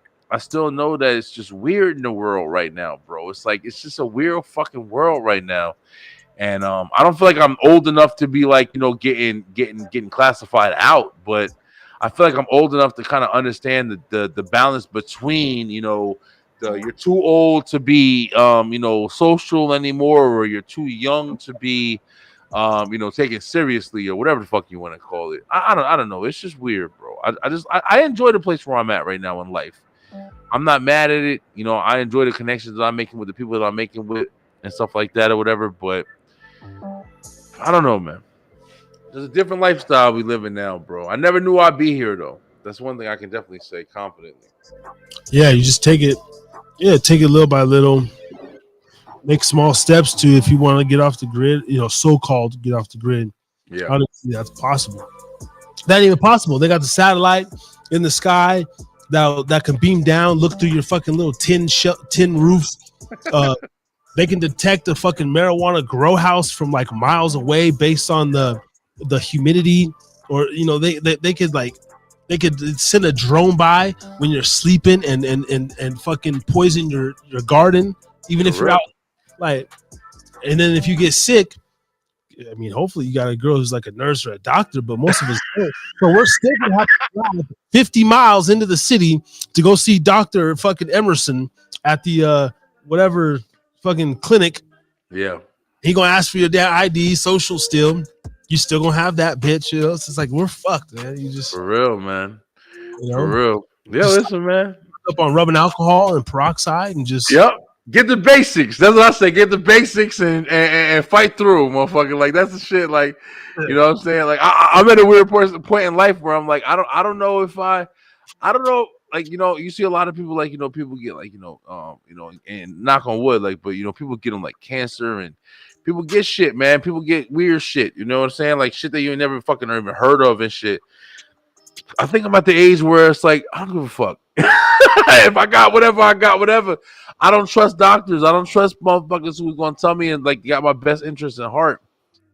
And I know that sounds shitty, but it's just like at the same time, it's just like, like I've been proven too many times that the last time I had a health scare, like the going to get it treated was worse than fucking the actual situation. I ain't gonna lie, man. I had some shit growing in my fucking mouth or whatever. I was smoking cigarettes and wilding and shit. And I went to the fucking doctors and shit, and they made me feel fucking horrible, man. And I mean, I'm talking like maybe 3 or 4 doctors. The dude who actually did the surgery and cut the shit out of my mouth and everything, like it went well. But the panic and the fucking, the high blood pressure and the stress and shit that I had to deal with, up to that point, it fucked me up. So it's like I don't know. Am I stressing more because of the fact of knowing that I got to deal with the situation, or am I stressing more because I have a situation? I don't fucking know anymore, man. I ain't no philosopher and shit. I'm just thinking out loud, man. It's like, have you ever thought about it? Like, we're older, man. We're 36, going on 40 and shit. Like, we're in a different world. Like, do you think about shit like this? Like, damn, what the fuck am I gonna do next, man? I don't know, bro. Nah, I always think about that, man. That's my life. Like, that's like my, I don't have that, what you call it, a hypochondriac shit. I mean, a little, but not really. I'm gonna be like old man. I'm gonna be like Clint Eastwood, Gran Torino. I keep saying it, bro. That's a good movie. Case of beer on the front porch. Like my son is just gonna come over one day and be like, Daddy. He gonna be grown, but he'll be like, yo, Pops. And I'm just gonna be stiff, just like probably a blunt right there still, my cigar, be like, goddamn, man, just like Pops went out, right, just on the goddamn front porch. But yeah, I'm thinking about my legacy, bro. When I was 20s, 30s, the thought of, my whole thing is like, I can't just work. I'm just going to be a worker. Like, I'm going to be looking for a job at 48. I'm going to be looking for like, I'm going to be 62, driving fast as fuck, worried about clocking in. So I don't, 62, like, I'm going to retire in 3 years if there's Social Security, because they're saying there ain't going to be no Social Security by then. I'm telling you, right? You got nothing to look forward to. Like, I mean, I love bartending, but damn, I mean, I like to own a bar. You know, Yeah. I'll work at my bar that I own, but to be a slave, but at the same time, I didn't take my education serious when I was a young man. Like I could have bettered myself if I had taken heed to what the fuck people were saying and just get a little education. You know, I don't know what the fuck I want to do in life. That's my problem. Other than this right here, I've applied for even some radio broadcasting jobs here locally. Oh shit. Okay. And the messages I've gotten back is I didn't have any, didn't go to audio school, so they're looking for people with experience, and I'm like, I have my own little experience. Yeah. But when I think about like a career, bro, like I mean, I've been a fisherman. I've done all the blue collar shit. I worked in North Dakota. I worked in Alaska. Like I forklift, every warehouse. Like I've done every mundane job, fast food, clothing, fucking warehouse, everything. I like bartending, and if I'm gonna be like working for the next 20 years, bro, I'm just gonna be like slanging drinks, dude, talking shit because it's cool. It's like fast money, but it doesn't bring me happiness, you know. Yeah, I feel you. think about my kids. Like right now, it's cool, you know. I make the games and stuff, but can you imagine being like a 55-year-old man and like I'm over here like, oh son, like I can't make your championship basketball game because I have to go into the bar. Like they're like, damn, daddy, like still nigga, like you know what I mean? Like, bro, you know what I'm saying? Like you ain't got nothing for me, bro. Like you ain't been stacking your ones for like the last 25 years. Yeah. And it's depressing. It's depressing because like you said, man, I felt that same way recently as well. Like, you know, I recently just started a new fucking business, and you know, I've teeter-tottered on, you know, trying to get into business myself, trying to fucking, you know, get away from working for people all the time, whatever. And it's like the conversations that I had with my son, like, you know, I came down here at 6 o'clock this fucking morning, bro. My son, he's been on this routine, and I'm glad he's sticking to it, but he comes downstairs in our gym, and he fucking, you know, he runs on the treadmill, he lifts weights. He had like an issue with like a bully for the first time and shit like that, or this bully fucking pushed him down. And he got up, and my son, credit to him, even though it isn't what I would do, but like, you know, he called the bully over. He was like, hey, blah, blah. He was like, yo, listen, you know, I don't got no problem with you. He shook his hand. And I heard that shit, and I was pissed. I was like, you should have broke that motherfucking jaw and shit. But that's me, you feel me? My son, he ain't like me. He ain't a fighter like, you know, I was. I was wild when I was a kid. But he shook his hand. And, you know, the bully shook his hand and went the fuck off. And I scared the shit out the bully. I was like, yo, I'm about to follow you home, motherfucker. But never had an issue again. But ever since that situation, my son, he comes downstairs every day, comes in the garage, and he goes on the treadmill. He goes and hits the fucking heavy bag over here. And he's you know, trying to build himself up and shit. And I respect that shit. But I was having a conversation with him this morning, 6 o'clock in the morning. And I was telling him something, and I forgot what I said, but I was like, yeah, you know, daddy's about to do this. I'm about to get that. And I'm about to get some money, and we about to go do this. And when I was saying it, I was like, damn, I thought back on all the times I said that same fucking thing, yo, we about to go do this. We about to do this. We about to go on vacation here and do this or whatever. And I thought about it like, damn, man, it's like the fucking 4th time I'm telling him this shit. You know what I'm saying? Like, you know, meaning it. But it's like, yeah, but I got this job. This piece of shit job is going to be the one that takes me and to do with all my promises. You know what I'm saying? I still take care of my kid. I give him everything that I can. But like you said, bro, we're just at the fucking hands of a corporation. That's how we live. We're just at the hands of a corporation. Determining if we can take our kids to go to Disney World and shit. Determining if we can take our kids to have a great education and fucking not have to struggle like we struggle. And it sucks to realize that that's our options. You know what I'm saying? Like, you know, we would love our options to be like, you know, our kids know how to hunt and fish and do all this shit. But at the same time, then they ain't able to play the PlayStation and Roblox and all the bullshit that kids like to fucking play, man. Yeah. So it's like, it's hard to figure out like what's the best, you know, what's the best way to raise these motherfuckers to where you feel successful. You know what I'm saying? You feel validated. You feel like I did my part as a dad. I did my part as a parent. It's fucking hard, man. I'm at the age, my son, like even before I start every Thursday show, he's like, he loves what I do. Like he thinks it's cool as shit. You know, he always be asking me like, "How many subscribers you got now?" I'm like, still." And he's like, "Oh, that's good." You know, and I'm trying to tell him like, man, all that YouTube royalty family shit you watch. I said that ain't getting there, bro. Half the time they're like built in, and they. I'm just like, that's not dad, but he knows like, you know, he knows like this is what I love to do, and I tell him about like I'll be tired. I'm going into work right now, midnight, bro. Like in roughly 2 hours. Oh shit! Okay. You know, I'll be there till 8, and so. But even when I started my show, I had to get up at 4 a.m. to be at my job at 7. So the whole 2 years I've been lacking, you know, sacrifice or whatever to do this. Yeah. But he's excited. He'll like dap me up, like have a good show, Dad. And like he'll like remind me, or he'll ask me like, "Oh, what are you talking about this week?" And so that makes me feel good. But like overall, bro, I've been trying to. I want to speak more, so I've been like trying to. I applied for a couple of radio jobs. They just want, you know, I didn't qualify or whatever. I don't know. I'm gonna even get in like I'll janitor or some shit, bro. Like seriously, I'll start in the mail room. Like I want to even be like a high school football game announcer, right? Like something, you know, like down the 20-yard line. You know, not necessarily a sports commentator, play by play. I feel you. Yeah, I feel you. I want to fucking like announce shit, bro. I'm like, I want to utilize my voice to get fucking paid. God damn it. Like there's me too. Same shit. Yeah. I'm kind of like, that's kind of my thing right now. I'm just trying to figure out, and if I've even been thinking about, hey, if I got to take another $15,000 loan and go back to audio engineering school, I might, man, because there's a job here at the casino, Peppermill. They're hiring right now for an audio technician.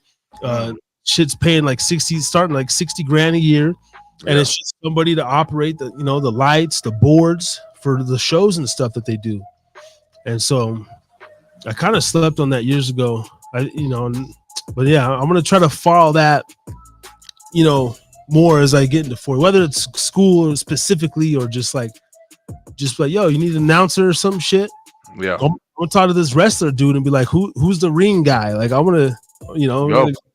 That's the mentality to have, man. I mean, even when we started doing our straight through the ropes wrestle talk, like, the 3 people that I have on with me now that are like super consistent. I mean, the one girl that I have, she works harder than I do, and it's fucking incredible, man. It's like you started something, but it's like, you know, people see the positive in it, so they want to commit to it and shit, and it's fucking remarkable. But like you're saying, like, you know, you know what the first thing that you have going for you is, you know what you want to do, and I think that's going to be your success, bro. Like, you know, you're committed, you're obviously committed to what you do, you're engaged with what you do, and I'm definitely about to be dipping off of this motherfucker tonight, bro. But listen, I just want to say this shit, Harris, like, you know, like I said, bro, like, you know, every now and then you gonna see Brian B jumping in this motherfucker and talking with you, and I just want to tell you, I always fucking watch you, bro. I'm always checking you out. I'm always seeing what you're doing, and I respect the shit out of you, bro. And I'm glad that you're doing well, man. You know, I'm glad that you sharing your struggles as well as your fucking your positive shit that you're doing as well. And I think that you're doing a phenomenal job, brother.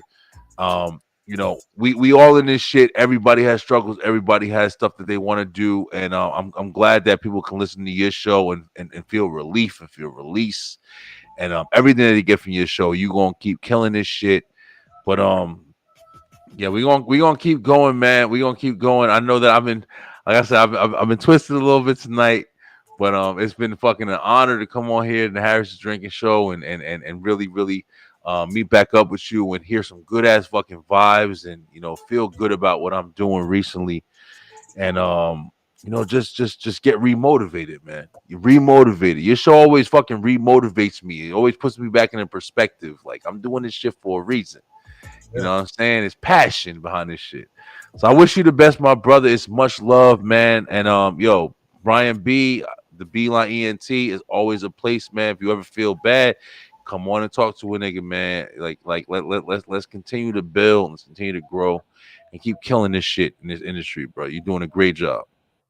Yeah, man, I appreciate it, man. You as well. Everybody go check out Beeline Entertainment LLC on YouTube and all of the other platforms. Follow them on TikTok as well, so the motherfuckers start going live and shit. For real. Yeah, man. Well, you have a good night. Get some rest. I'm gonna, I'm gonna get ready to go into work, and my job's chill. I'll be drinking, smoking. Like, I got plenty of time to take notes, and you know what I mean. I'm gonna post probably some more clips tonight, and just be dope. Keep killing it, bro. Harris, be good, brother. Have a great night at work. Hey, Harris is Drinking Pub. Listen, I love you guys, man. Hope you guys doing amazing things. Keep killing it, man. Somebody watching. Trust me, somebody fucking watching. All right, y'all. Have a great night, all right? All right, that was Brian Beeline, y'all. Salute. Brian B up in the motherfucking building. Here on the Harris is Drinking Again podcast. That's right.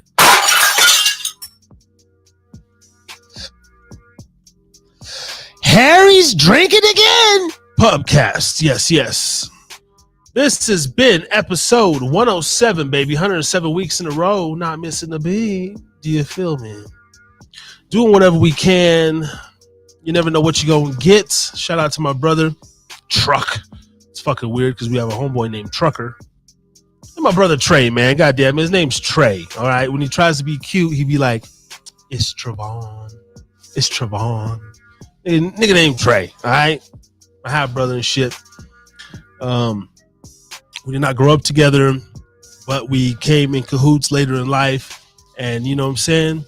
As adults, man, we just roll with each other. I haven't seen his ass for fucking 7-8 years, but I love him no matter what, man. So that was my brother. That was Beeline. And I think this was a good one. I'm glad those brothers came on. We broke down the Vince McMahon. Hey, Super Bowl 58, Sunday in Las Vegas.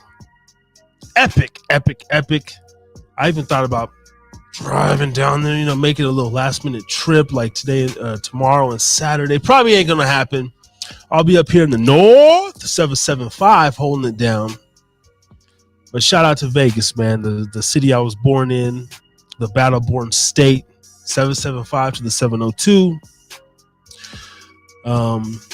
If you are out there, be safe. Keep your head in a swivel, because it's just a lot of people in one place, and it's the perfect time to, for some bullshit to happen. But you got the top. It's probably going to be one of the most secure places in the world. That fucking building in that day. I mean, the amount of security and Secret Service they got in that bitch. But everybody enjoy yourself with them high prices, $18 pretzels and whatnot, $12 hot dogs. But it's gonna be great. Maybe I might go live Sunday night, might not. I haven't done off the cuff in a while. But thank you also to the recent subscribers. We're up to like 417. Hit the like, subscribe. Come on in. Thursday night, every week, 8 p.m. We don't miss. And whatever news breaks this week, we'll be chopping up. I'm trying to get this local wrestler on and another gentleman here in the next few weeks going to be talking about some more addiction. One guy wants to come on and talk about his testimony and his quest for sobriety. All right. So we're going to try to get more real people, real conversations. Stay tuned for an increase in video quality. It's in the works. We're gonna have some great content to watch, not just live shows, but actual videos as we continue to delve into this journey of being a content creator. With that being said, I think we're gonna end it. It's been wonderful.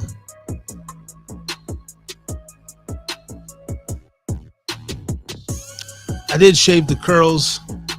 We went back to the fade today and whatever. And this is how cheap I am, man. There's a spot over here, $12 haircut. So if it look a little crazy, it's a $12 haircut. Okay, $3 tip. What do you want? What do you want from me, goddammit? I'm done paying the $50 barbershop, cut and they still want a tip. I can't do it. Peace and love. 1-800-662-HELP is the National Drug Addiction Hotline. If you, a family member, or anybody is struggling, suffering with drugs, give that number a call. 1-800-662-4357. 24 hours a day. They'll talk you out of a come down, whatever, a bad trip. They'll give you some help. It's just one of the resources that we do have in this great country. All right? And I'm a registered Republican now, and I will be voting this year, goddammit. That's just also some random shit as we try to take back this great nation. All right? Peace and love. We out this bitch. See y'all next week, 8 p.m. for TNR Therapy Night Rants 108. Peace and love. Peace and love. Harry's drinking again.